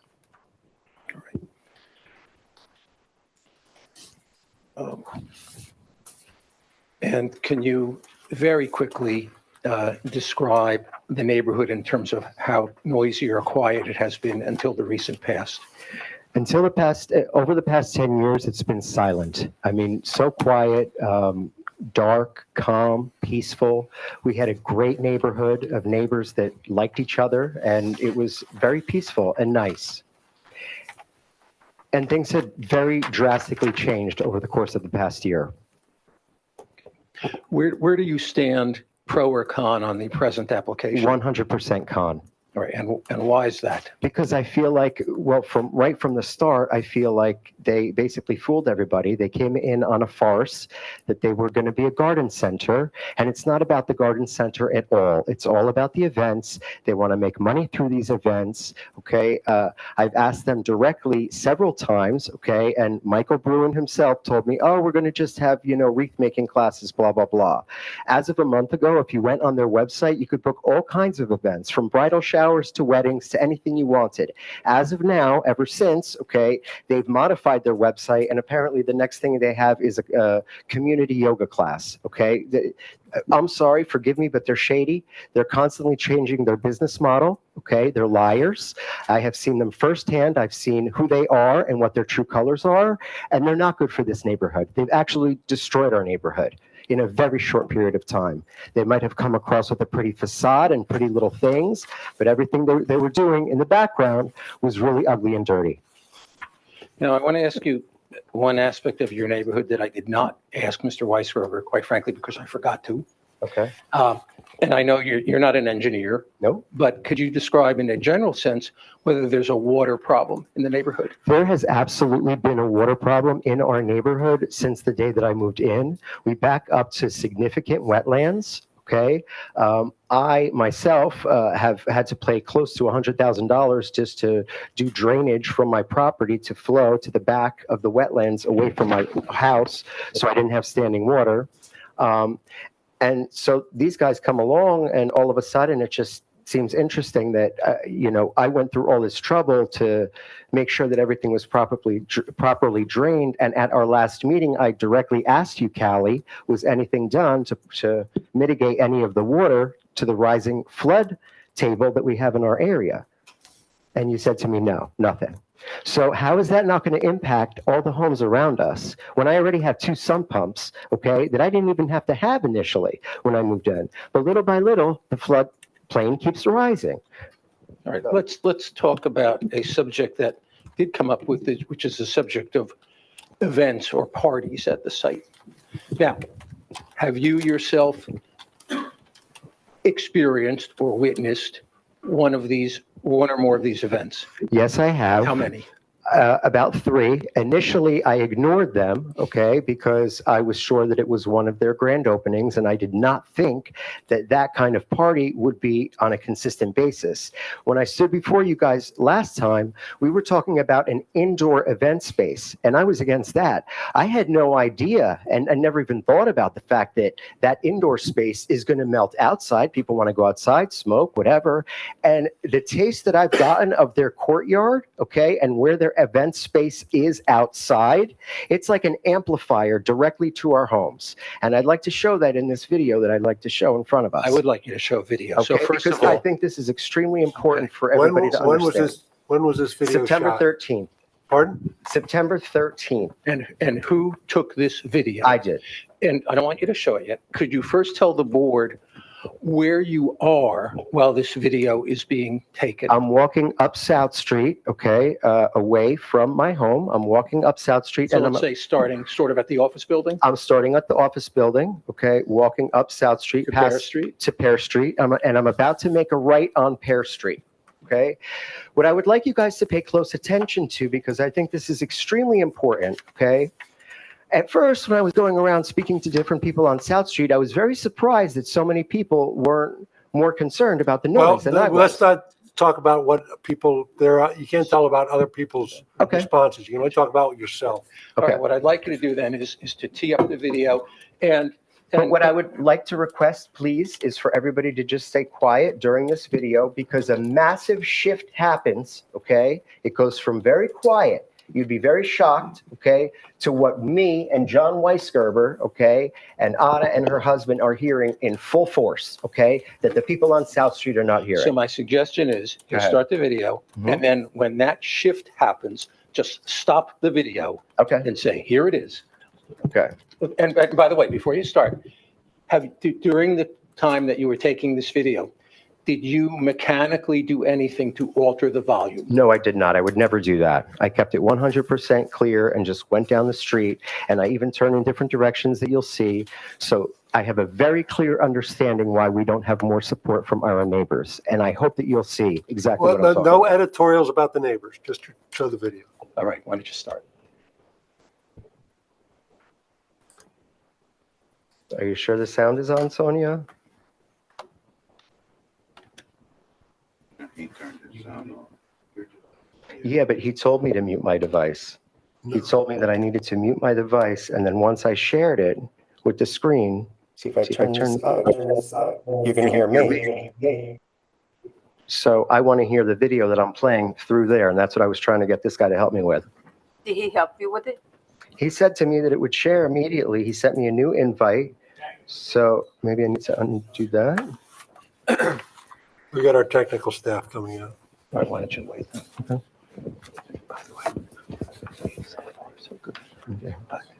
The box you have to click. Yeah. This is the share sound. I don't have that video now. I always forget. I told him that any. You're doing a share screen, right? Excuse me. Are Yes. you doing a share screen? Yes, I am. Okay, so you go That's on why the it's share up screen there. and click the box. You have to click the box that says share sound.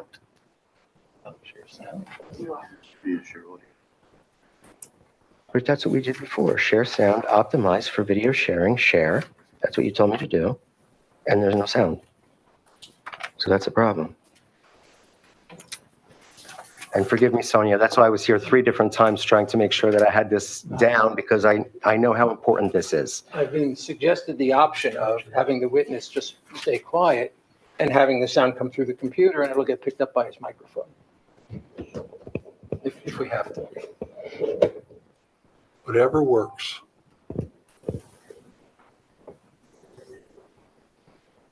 Mr. Rosenbach, while they're working on that, I just wanted to say that we're going to mark this as 05, right? And we don't have a copy of it for our record, so we'll need you to That email means- us a copy. I'll get it to you in a Computer, but Dropbox. then I'm not how sure are you that it's getting the emailable. I don't know how sound? large it is, but I suspect it's not emailable. All right. Wait, is it not here? No, that's I'll get your information later. Yes, that's All right. right. I sent you an email earlier That's today the- when I got your planner's Right, report. that's true. Right, in fact, you had sent one last week. So, you know, I'm happy.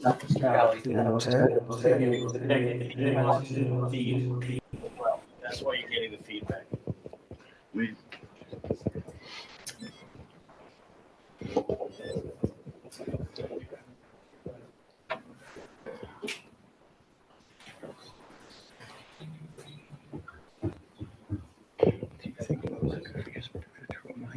And turn off the sound.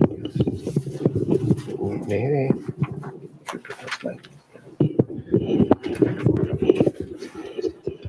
Should we try to do that? Should I just try to play it on here from a distance? Yeah. Let's see what happens. Okay. Obviously, yes. Can we turn this? No, it's from his computer. He has to log out of his. Okay, so log out of the Zoom. Okay.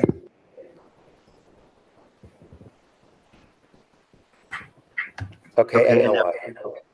I think you're still on the Zoom. How do I get out of the Zoom? Just tell me. If you stop share, Oh, here. and then you start.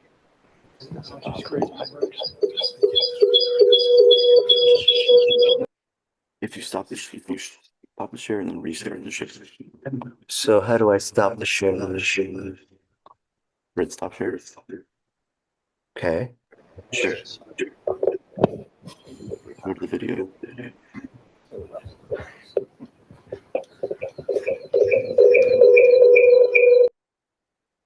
Yes, here. Yes, here. Share screen. Share.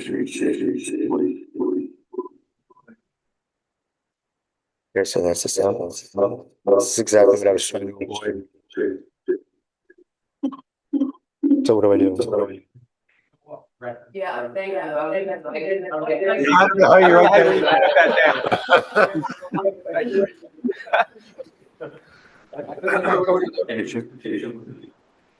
Sounds like Atlas 3i trying to talk to Earth.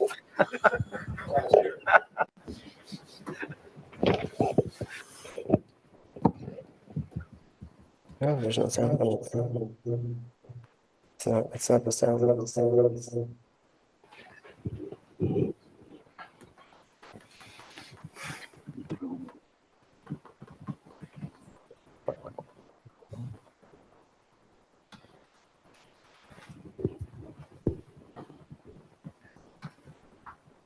Do you see why I came here last week?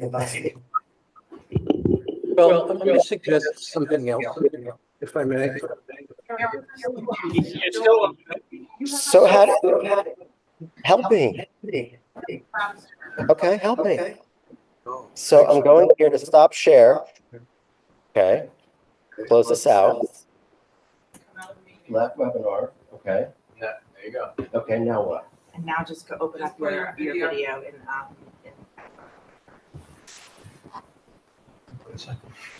it should just play on your computer. And you can put it on the microphone, so you won't be able to see the video, but we'll be able to hear it. All right, because this was going to be my suggestion. It's really good, like a real second best, which is to show the video without sound, just so you can see where he was. And then for him to play the sound, and we can identify where the sound, for the video, where the sound keeps up. It's not as good, but at least it allows us to move on. Just turn the laptop around so we can see the video. Can I come closer to you guys so you guys can see it properly? Because it's. Yeah, but not too close. Why don't you send the video to our. Do you have it in a flash drive? Wait, if you. Tell me what you guys want me to do. I'm asking you for help. I don't know. This is new to us. I came in here twice. Eric, do you have that video on a flash drive? I did not put it on a flash drive. No, I You have it see on my that? phone. I have it on my computer. I can email it to you guys right now if you want. Okay. Let me see if I could put it in the flash drive. Can I put it in the flash drive? Okay, I'm working on that right Tell you now. what, I'd like to make a different suggestion. I don't think I need a flash drive.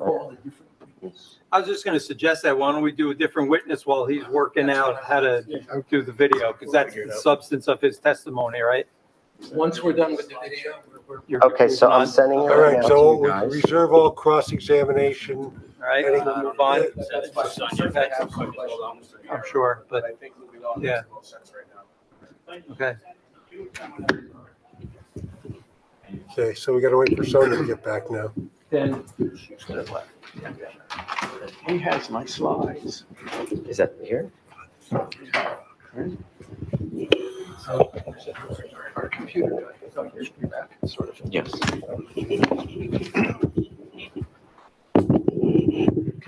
Can you help him?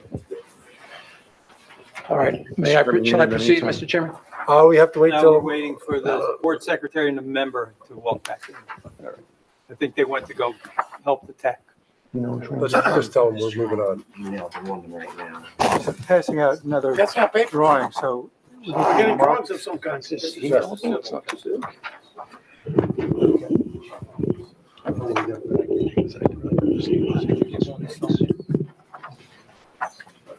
key.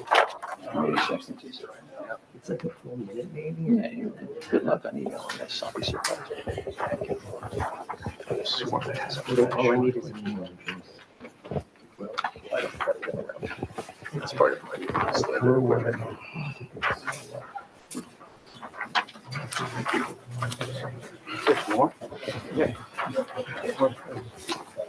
Okay. That's where all the trees went.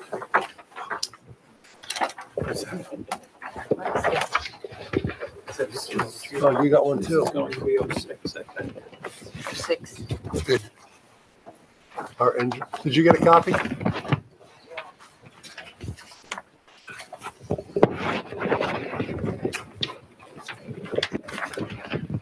Okay. Okay, I'm glad you got a good working relationship.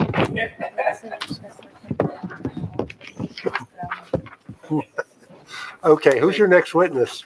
Next witness is Mark Chisvet, a professional.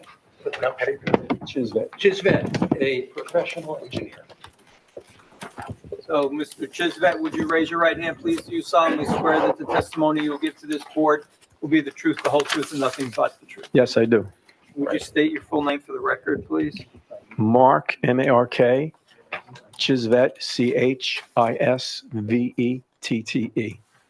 And would you review your qualifications with the board, please? Yes, I'm a licensed civil engineer, been licensed in the state of New Jersey since 1982. My license is still active.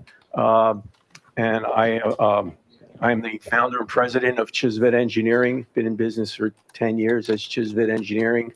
And I've been specializing as Chisvet Engineering, specializing in land development, civil engineering, site plan development. And I've over 40 years experience in that regard. I've testified as an expert witness in probably half the communities in northern New Jersey, several in this county. And my recollection is correct. I've even testified not in front of this board, but in front of the planning board in Morris Township in the past. We'll accept you as an expert in civil engineering. Thank you. Thank you. Unfortunately, because we're working on the video, the slides are not on the wall. They're on the screens, but I believe you have handouts of exhibits that I have prepared. There's 3 sheets in total. Okay, so we're going to mark that Mr. Rosenbach as 06. Yes, 6, 7, and 8. 6, 7, and 8, or just collectively as one? Well, they're different. Right, but they're all C1, 2, C1, 2, and 3, right? So we'll We'll keep mark it. the set as 06, That's fine. consisting of 3 sheets. Okay, so, Mr. Chisvet, at my request, have you prepared yourself to testify as an engineer on behalf of the objectors with regard to this application? Yes, I have. And the board has taken you through your credentials. Could you tell the board what you have done in order to render an opinion in this matter? Yes, my focus was on the impervious areas and the stormwater management requirements of the proposed project. And so what did you do to educate yourself? Well, the first thing I did was confirm the measurements of the impervious areas that were on the applicant's site plans. And as you see on the drawing C1, this is a copy.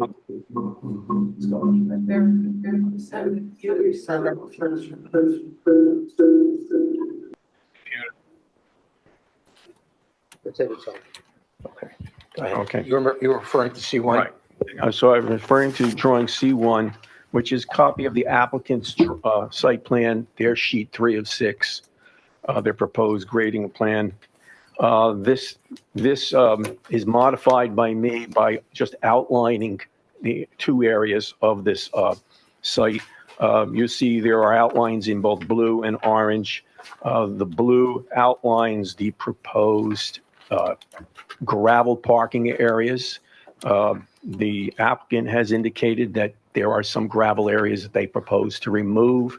What is shown here is what will remain as the proposed condition based on their plan. It doesn't include the areas of gravel that they had proposed to remove.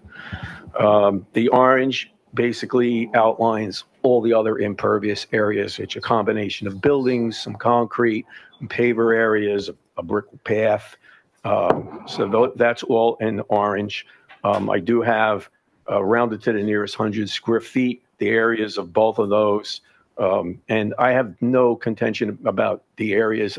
My calculations confirm that the overall areas that are shown on the applicant's plans for impervious are reasonably accurate.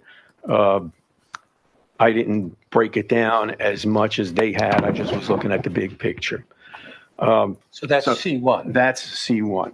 All right, then let's please turn to C2. Now, C2. And by the way, you identified what C1 was. It's their plan. What is C2? So C2 the background is an aerial image taken from the New Jersey DEP's GIS website, what they call it, the new NJ GeoWeb. It's an aerial of this property. In orange, you see. Before you describe it, I want to ask you one more foundation question, which is this type of picture from this website.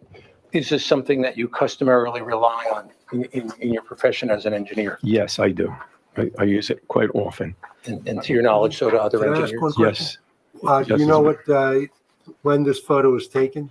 Yes, according to the website, according to the GIS information, and it says at the bottom right of this sheet, this is a 2020 imagery. Okay, thank you. I'm not sure of the month. That's what it says on the GIS website. Just see it's green. Right. So what you see in orange are the property lines, and they're actually part of the GIS. I didn't add those lines. They're there. I did trace the subject property in blue, in the darker blue, but in the lighter blue, is the same exact area that was shown on C1, just superimposed onto this aerial map. And the area in orange is exactly the same area that was shown on C1 and just, again, superimposed on this map. I call your attention to the area that's proposed, the proposed parking, the proposed gravel parking, the area that's in blue towards the west or left portion of the property. And as you can see in this aerial image in the background, there's no gravel. There's trees and there's grass. It's all lawn. There's no gravel. This is 2020. Now, the applicant is asserted in their plans that they're actually reducing the amount of impervious area by removing some of the existing gravel parking. Well, what I'm saying is that may be true as what was there at the beginning of this year, but it's not true as to what was there in 2020. And significance of that is the stormwater regulations. And I can quote from the Morris Township Ordinance 18-21, their stormwater control ordinance under the definition of major development. It has 2 bullets as to what defines a major development. The first one is disturbance of 1 or more acres of land since February 2nd, 2004. We're not disturbing, it is not proposed to disturb an acre on this project, so it doesn't qualify under that. Under bullet 2, however, it says the creation of 1/4 acre or more of new impervious surface since February 2nd, 2004. And that's the catch right there. It's not how much impervious area they're going to remove as part of the project this year or in the next several months. It's what has been incrementally added since 2004. And as you can see from this aerial, even from 2020, there's approximately 23,600 square feet of impervious area compared to what's proposed. That's an increase. That's that. Let me do some translation here. Sure. How much since 2020 will be new impervious coverage since 2020? 27,980 square feet or 0.64 acres. When I said I wanted to do a translation, what the ordinance 1821 says, it talks about 1/4 acre or more. So what's 1/4 of an acre? 1/4 of an acre would be about 10,000 square feet. As I said, this is 0.64 acres, almost 2/3 of an acre.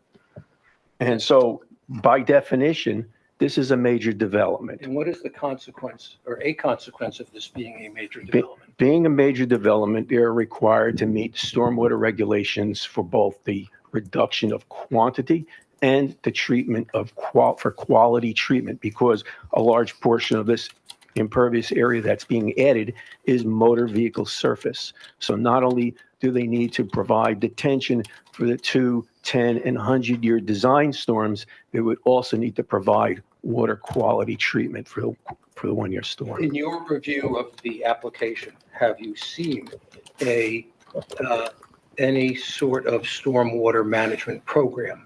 There is nothing on the proposed plans that I have seen. Are you able, with your expertise and experience as an engineer, to say in a general sense what consequence would be expected in terms of water flow when this type of impervious coverage is added and there is no stormwater system? Well, because there's no system to mitigate the increase in runoff, because of the increase in impervious area, there will be an increase in runoff, both in a peak flow and in total volume. And that's very important as well, because the peak flow is important because if there's an increase in peak runoff, it can compromise storm system downstream, stream flows as well. But as Mr. Weisgerber had indicated, his property tends to pond when they get heavy rains. And I've seen this in the past because I've known Mr. Weisgerber for many years. In the rear of his property and the properties along Prospect Place, their properties do pond when it rains heavily. And that ponding is interconnected with the wetlands that are immediately adjacent to the subject property. So they may not look like they're connected, but when there's enough ponding, it is connected. And if you can just imagine 2 puddles of water, one puddle of water is independent from the other. And if you add water to one puddle or drain one of the puddles, it doesn't impact the other one. But if those puddles grow enough so that they connect to each other, even if it's just a ribbon of water that connects to 2 puddles, they act as one system. And so you add water to one puddle, it does move into the other one. So the additional runoff that would go into the wetlands area, because they have not done any mitigation for the increase in impervious, will, during heavy rainfalls, when there is ponding, it will back into the rears of the properties of those properties along Prospect Place. I don't want to show this to the board. I just want to show it to you. Just based on what you're just testifying to, does this set of photographs and maps help you to explain what you're talking about to the board? The second sheet, you can see numerous photos of the inundation that takes place in the woods that are behind. Sorry, what are we looking at there? Okay. Okay, this is in the package that was originally prepared by Mr. Weisgerber in Mr. Ulrich's sheet OEX-00.2. Did we mark this already? No, we're going to mark it now. Okay. So we're up to 07. Okay. What sheet number is it? Yeah. What sheet number is that again, please? I'm sorry, what's that? He's handing it out Oh, now. you're handing it out now. Yes, it's OEX dash 00.2. And that's marked as 07. And so just for the purpose of describing what 07 is, can you just put that in the record, please? Yeah, go ahead. These are photographs of the areas behind the properties along Prospect Place that are inundated. You can see significant ponding. The tree trunks are submerged. And you have to explain the red arrows. What does it mean for a photograph to link to a red arrow? So sorry, before you get to that, Mr. Rosenbach, this is a 2-page exhibit? Or are we just talking about that first? I think we're only talking about I think we're only talking about the second page. If we use the first one, Mr. Oler, I'll let you know. But right now, it's just the second All right, page. so the first page is not marked and not used yet? Not used yet. Okay, and so the second page of what he just handed out, which I see OEX 00.2, that is 07, today's date. Okay. And those are photos of the rear yards of properties along where? Well, I didn't take these photos, but these photos have arrows that are shown where these photos are taking place, and they are actually photos that are on the, I guess that's the westerly side of Whitney. Right. Mr. Weisgerber took these photographs, and he could authenticate Why this. don't we jump him in to do that? All right, then please come back up to the stand. In order to allow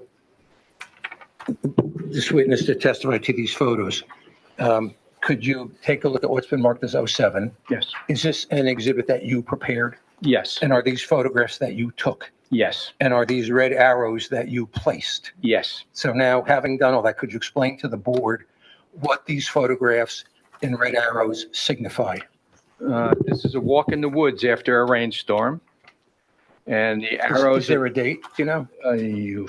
I don't remember the date. It was in the fall. I know that because the leaves are off the trees. Fall of what year? Yeah, 2016. This was from another. It's January 2016. All right. This was actually an exhibit that I had prepared for the Southgate 4 application, which is the 48 acres of wetlands that are behind us. And I actually presented this to the board in 2016, planning board. Yes. So again, so these are pictures you've taken, and they show ponding or pooling at the sites where the arrows lead to? Yes, this is all along the Whitney Avenue right away. Whitney Avenue is a paper street that actually runs across the back of all of our properties. It's a street that runs parallel to Prospect. It was never built. It's a legal paper road. And these photos are all taken along the Whitney Avenue right away. And you can see some of the photos are actually shots from the woods to the back of our houses. So you can actually see the water in our backyards. And by the way, just to situate us a little more, down toward the bottom, there's Pear Street. Correct. So am I correct that your house is 2 lots away from Pear Street? Correct. It has 2 arrows going into your lot from the right-hand margin? Correct.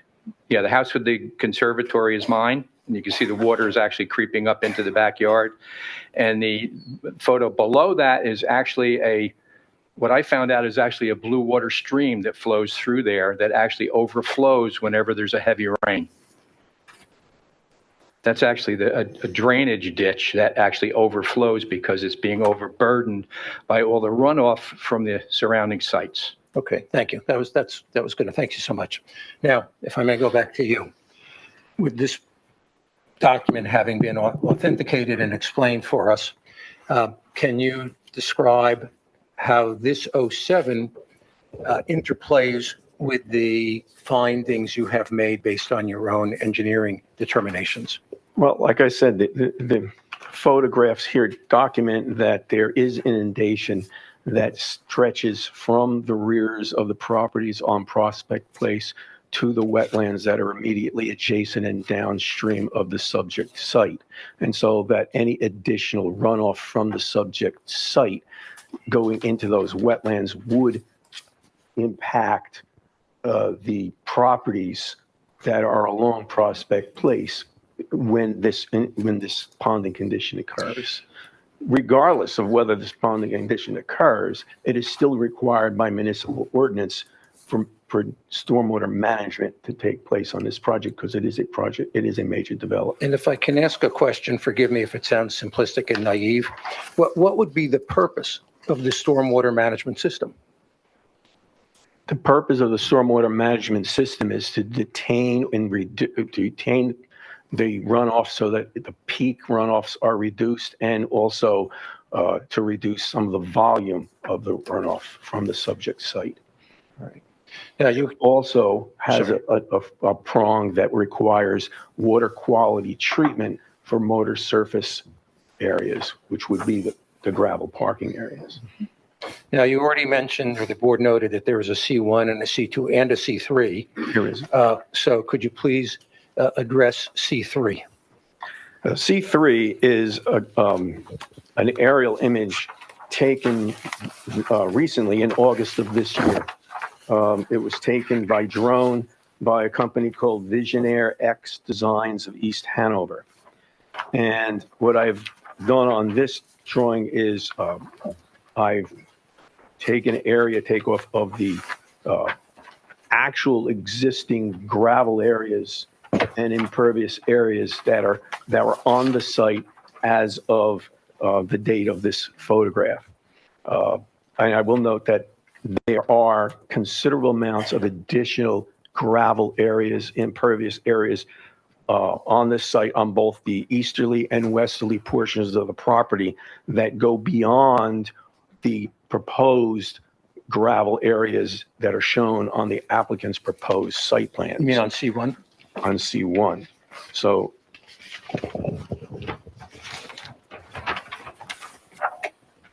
on C1, you can see a rectangular gravel area that's to the west of the property, but it doesn't go anywhere near as far to the south or to the west as it does on C3. On C1, you can see a proposed brick path, which is just a winding, narrow path along the easterly end of the property. But as you can see in the aerial photograph, there's a network of walkways and that are outlined in orange. And then there are also a considerable amount of gravel that has been added to the site. And whereas So you mean the gravel that is the outline of this area in blue to the east? Yes, outlined in blue, labeled 10,300 square feet. Constructed walks labeled in orange, 2,200 square feet. That's what I measure from this aerial photograph. The plan from the applicant, their brick path was 1,600 square feet. So it's 600 square feet less of brick path, but they have no gravel on that side of the site. Their plan says lawn area, and you can see clearly from this aerial image that what is there, at least what was there on August of this year, was considerably more gravel, and that wasn't on the plan. So we have basically plus 10,000 square feet just from the upper right corner of C3? That's correct. And is there any other plus on this site? Well, the gravel area on the westerly side is 32,800, whereas the proposed plan was 26,300. At the lower left corner of the same exhibit, there's a summation of the impervious areas for the three different plans. One, the existing impervious area per the 2020 aerial, 23,100 square feet. The proposed, according to the site plans, 51,080 square feet. And what I measure from this plan, 70,000 square feet. So let me ask you this. You already pointed out to the board the increase since 2020. Let's ignore that for the moment. And let's just look at the increase from their site plan to what's actually on the ground. Doesn't that increase by itself trigger the stormwater management requirements? It's more than a quarter acre. Compared to I mean, what, it's C1, when we compare Yes, C1 to it's C3. It's approximately 19,000 square feet more Which is on almost- this, almost on a this half acre. aerial than what they are proposing on their plan. Almost a half acre by itself. Okay, but it's not on their plans. No. All right. Did you make any further determinations in order to make this presentation to the board? No, this is what my observations are. That's another way of saying, have I missed anything or do I have no further questions? I don't believe you missed anything. All right. I have no further questions. Okay, Mr. Kelly. Yes, I have some for Mr. Chisette. Right? Yes. So regarding exhibit 06, let's go to sheet C1. Pardon me? Sheet 1. Sheet one? Of C1 of exhibit 06, sir. Right. So the plan that I'm looking at looks remarkably like the Stewart Engineering site plan, at least a trimmed down sheet of it. Is that what I'm looking at? It is exactly that plan. I just outlined it. Where is the credit for the source material on this? It looks as though, I mean, the only signature block I see is yours. I see a date of preparation. Should there be a source material identifying here that this is not your plan set? I can always add that to this exhibit. I said that as soon as I started my testimony, I acknowledged that this is a copy of the applicant's site plan. But as a scrivener of record, you're required to populate that onto here, are you not? I don't believe, no, I'm not passing this off as my Let him answer the plan. question, and then we're going to move on.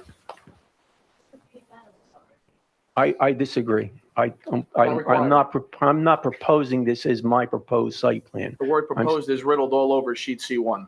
We're being argumentative. Let's get a I'll substantive move question out there. I think it's an engineering requirement, Mr. Chairman, and we're going to look into that. Does it change the fact, do you have an talked a lot- objection to the actual, what he's done on the plan? Let's Well, move I have on an to objection to that. his calculation. So you've opined about changes in impervious coverage on the property. Were you on my client's property?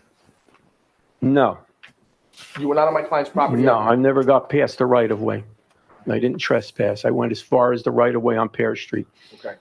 Are you aware there's cameras all over the property? I didn't pay attention to Would you that. confirm you didn't trespass? I did not. We got on the record, that's fine. Did you have the benefit of any underlying CAD material, or did you just utilize what I'll call superficial site plans to populate your data to opine as to coverage changes? I utilize AutoCAD to prepare these exhibits.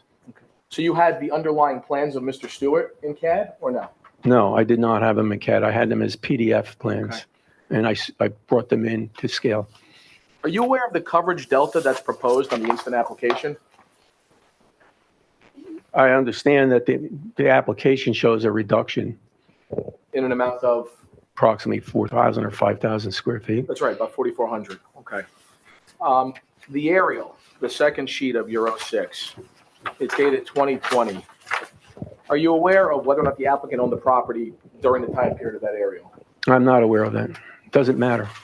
Could you produce an aerial from 2024, perhaps? I guess I could find one from Google. It doesn't really matter. Well, that's not my question. How about the proposed conditions? Is it an improvement over existing site conditions? Depends on what you call existing. It's a simple objective question. Existing is existing. No. Can exist. Existing is what we walk out there today. That's an existing condition. I would say the plans as proposed show less impervious than what is out there today, but that doesn't mean what is out there today wasn't my was question. lawfully placed. Okay. And Don't argue and with as the far witness, as the just- stormwater management, Chairman, he's not here as a planner. He's not opining as to negative or positive I'm criteria. asking the delta of impervious coverage. It's a No, simple you're asking if there's an Well, improvement. of coverage. Yeah, we asked the Delta question about 10 questions ago. Did you answer? He answered that. He answered that, so let's move on to the next question. The January 2016 photos that your colleague brought up, presented as 07, and then you started testifying to, are you aware of any specific anomalous conditions that may have been underlying the high water table occurring in January of 2016?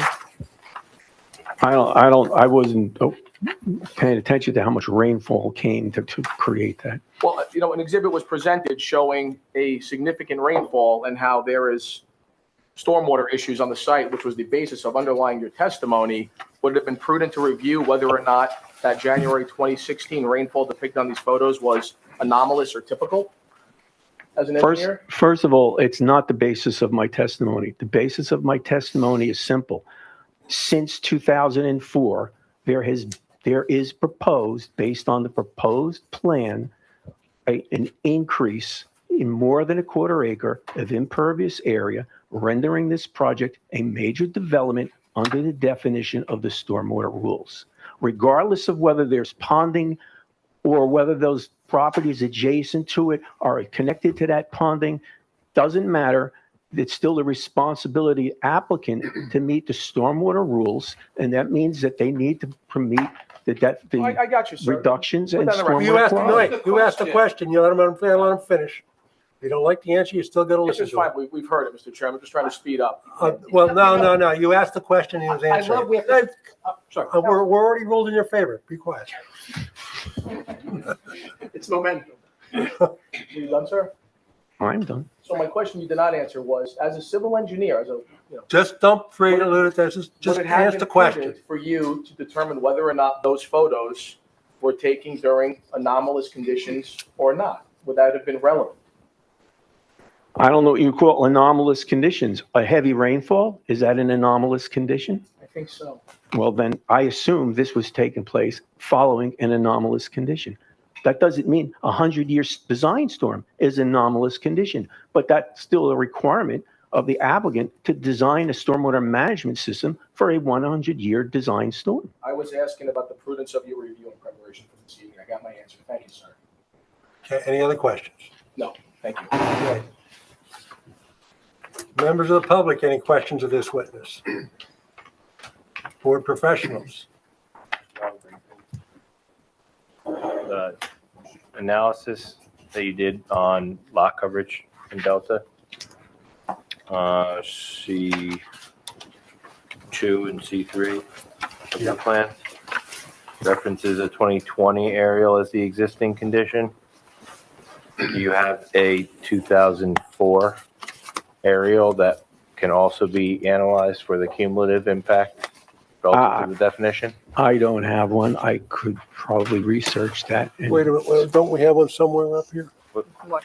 So Exhibit 03 entered earlier, included a 2002 exhibit, which seems to show some site changes between 2002 and 2020.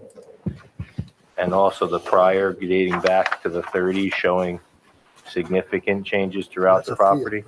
So I'm just curious if there are other available aerials to you and that could be provided to the board for that further understanding of the major development definition. I have not done an analysis of a 2004 condition, to answer your question. But I will point out that these stormwater regulations require you to assume an existing condition is open meadow unless you can demonstrate that for the past 5 continuous years, there's been some other treatment to that piece of property.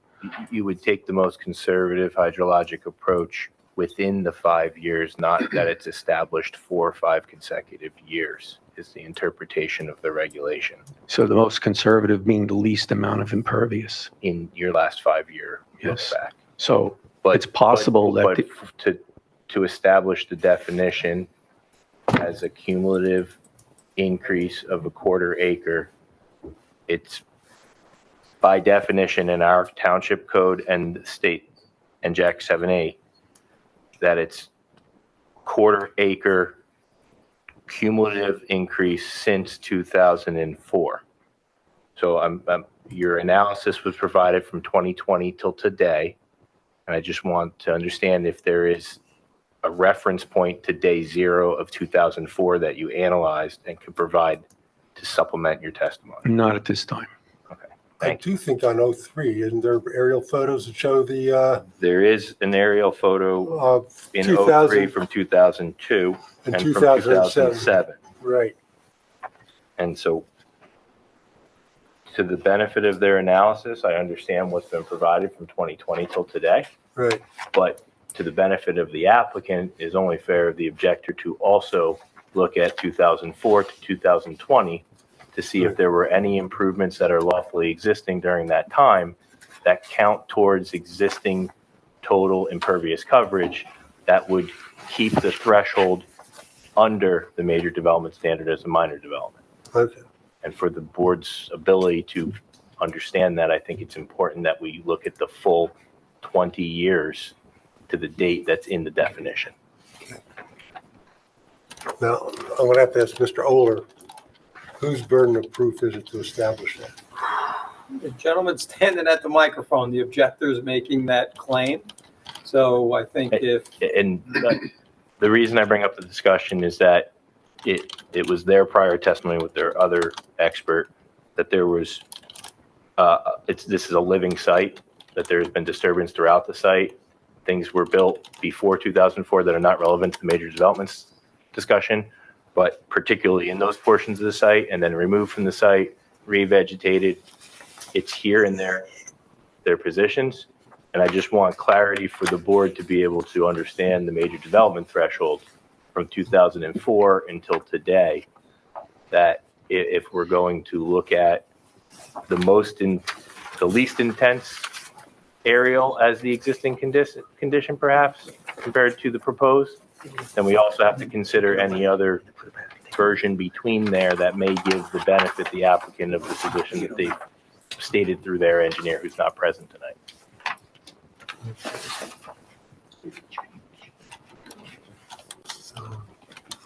I'm sorry, was there a question that you? No, it was just I was providing some additional background for my insight board. for the board. But before we accept the position to be fact. Right, so what we need is like, what are the conditions in 2004 going forward to find out whether we have to go through the major development, meet the major There were development. lawfully existing improvements in that span of 2004 to 2020 that are documented. They go to the total on the site, Right. which would reduce the total net impervious in the comparison. Sonia, would any development on that site in those years be in the township files? I would have to research. Right, but I mean, the engineering department should have those? We can look into it further, but that's the reason I'm asking the objector if they've looked at that aerial. Right. I do have a comment on this, if I may, which is, it's already been referenced to 03. I'm getting an echo now. Yeah, turn your volume off back there. It's already been referenced to 03, and 03 at the bottom has pictures from 2002, 2007, 2012, 2017, and they're small. I admit they're small, and it would probably be helpful to use a magnifying glass to look at them. Well, you can always get them enlarged. What's that? You can always get the photos enlarged. Right, but even looking at them now, it looks like there's really no change. And so what the hypothesis is then, like on June 1, there's a lot of impervious coverage, and on June 2, they knock it down. I mean, we can't possibly show day by day by day by day by day. No, we're not. But what I'm we not can asking show is 2002, 2007, 2012, 2017, and it sure looks like there isn't much of a difference. And that's why I asked for clarity in your testimony and in available records, because to compel me to agree with his position as an engineer, I need to be able to certify that since 2004 to 2020, there were not lawfully existing improvements that maintain this as a minor development. And so I'm asking, is it your testimony that you do not have those available to you? No, but I'll tell you what. Then I will tell the board that at this time, I cannot confirm their position until I do further research. Okay. And I have a That's the comment point on of that my- as well. Oh, I'm sorry, I thought you were done. No, I'll let you speak. Okay, I have a comment on that because I suspect the board is not voting on this tonight. Oh, that's a very good assumption. All right, well, I hate Then I'll to be, leave I it hate to be you- presumptuous. Then I'll leave it to you to find the, but to find the but burden we on will that, see. not me. Well, she's trying to take all this down. You gotta have pity on the court reporter. All right, and I don't know as a matter of law who has the burden, who doesn't have the burdens. I don't think we do, but I'll accept the position, at least for the sake of argument. And so we will see what we can do. And for instance, I will make an OPA request for every single building permit that took place on this property from 2004 to the present. As an example, we'll do what we can. Right. Okay. So you're going to be putting this, this witness back on the witness stand for further testimony, correct? Based upon what your research shows. Sounds like it. It does sound like it. And it sounds like everybody needs to do some homework. Correct? You want to do you're going to have to research it, I will. and I assume your engineer is going to research it.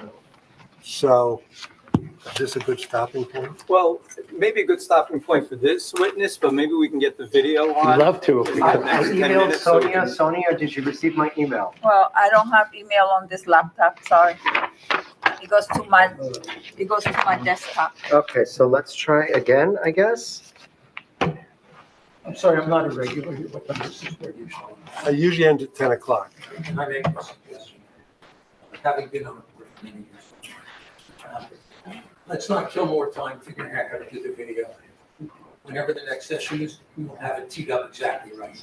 And what we have left, by the way, because that's only about 2 or 3 minutes for that witness plus cross-examination. And then I have my acoustic engineers, and I have my planner, Right. and then I'm done. Okay. If there's time for the acoustic engineer tonight, I know his acoustic engineer, he's very efficient in my opinion, he's a very good witness. I don't know how much time you need for acoustic studies with no raw data. Perhaps we can dispense with him tonight, this way you can conclude at the next meeting with your planner and your other client witness. I don't think we're gonna finish it by 10 o'clock, and I want him to have on the record, the video that the board is going to see. Okay. That's a fair request, I think. Yeah. Only if we were going to finish with him, we would stay late to finish him, but I don't see a difference. I'm just not sure the acoustic value of a video from an iPhone, but Well, but this that's cross-examination. the representation is he's not going to finish in 10 minutes, no matter what, so. So, And by the way, just so that the board is not misled, the acoustic engineer is not gonna be making acoustical determinations based on the video. He's done a computer model of the site. I still want him to hear the video. okay, fine. But, so, I think we're going to be wrapping up for tonight. Sonia, when is the next time we can meet?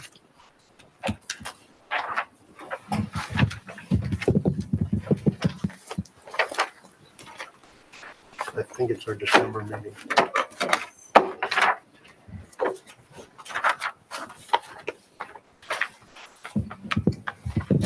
So we December pick it- 8th? December 8th. So when we resume, we will start with questions for the public from Mr. Chisvet and then from the board. Well, when we resume, we're going to have, hopefully we'll have the engineer conclude his testimony and Then cross-examination. Okay. Right. And then He's not done yet. He's not done yet. He's not done yet.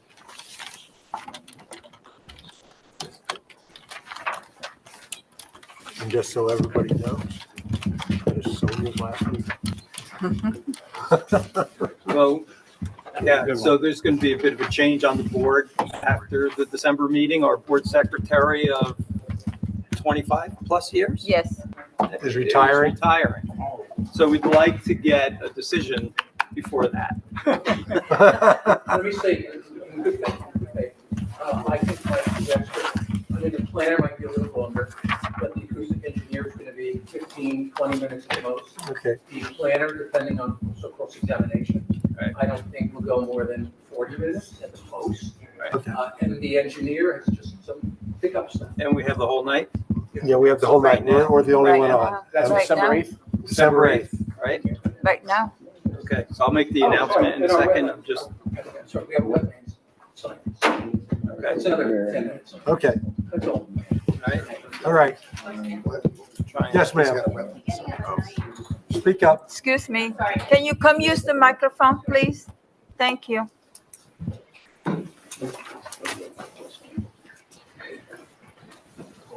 going to be December 1.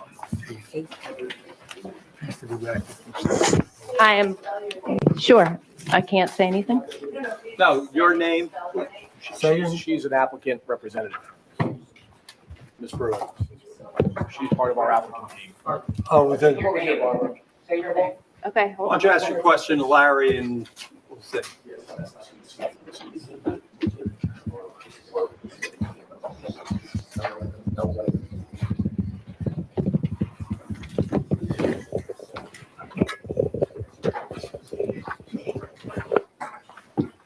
There was a question about the planner's report being submitted and our back and forth, Mr. Chairman, where you said you think there's a rule that's got to be submitted 10 days out. You can testify here. So we have more than 10 days. we'll have plenty of time. Okay, so for purposes of the public, this meeting is being adjourned. It will continue in this room on December 8th at 7 PM. There'll be no further notices from the applicant. Until then, folks, happy Thanksgiving. You too. You too, Larry. Okay. Board members, any other matters need to be discussed? We don't have anything to discuss. We need to talk about the calendar. Oh, the calendar. Oh, I forgot to bring We got it. 5 minutes to do it. Yeah, the calendar review. We need the calendar review. Because Mr. Oler charges overtime after 10. Yeah, you double, After what? time and a half. Well, so do I. No, you get double what you normally get paid? Yeah, I Well, look at I- you. How did you get that deal? I was in the right line. My birthday. Yeah, right? Oh, What day you won't be there? I'll be here at Every 76. recruiting office is open everywhere. June 22nd.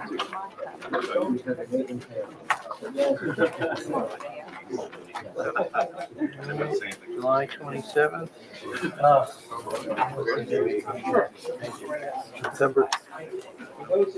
September 28th, I'll be home. September 28th. You ready? Okay. Okay. Any comments on the proposed dates? Any objections? I Any? have reviewed all the dates here. Like every year I do. I compare to any holidays or anything. I believe May is the one that I have to switch because of Memorial Day. That's early. So that's early. And December is always the second Monday of the. And the Jewish holidays or? I checked all the holidays, Jewish holidays and everything. Okay.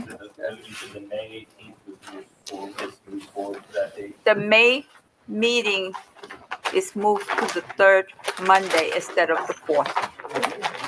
And that's the 18th? That, and it would be May the 18th, yes. Okay, October 26th is my birthday, so I will come if you have a cake. Listen, Well, I will not be here. You have to You ask have to that come to back. the next You have to secretary. come back soon. you'll have to ask him the next time. You'll have to ask the other person. So it's just, I'll have that guy take a video and send it to you. Oh, okay. Sounds good. So we're one day later, happy birthday. No, we're good. Okay. All You right. good? All right, So- this will be back at the January meeting for adoption. Okay, I just great. wanted to confirm the dates with you guys, okay? All right. So I have a question, sorry, but since the last one of these we looked at, right, had the January 26th meeting on it already, like you had the January 27 meeting, right? Right, right. Are you going to be here for that January meeting? I will not be here for the January meeting. It was on the schedule. I'll be here, guys. She'll just come in and watch. Right? We can perhaps make a special. A special trip for January? Trip for the January reorg, maybe we can get it right. I'll think about it. We'll have to pass an ordinance to get her here, right? Okay, any other matters? Motion to adjourn. Motion to adjourn. Do I have a second? Second. All in favor? Aye. All opposed? Damn right. Opposed. Adjourn, I think. Meeting adjourned. Oh, my God, 10 o'clock.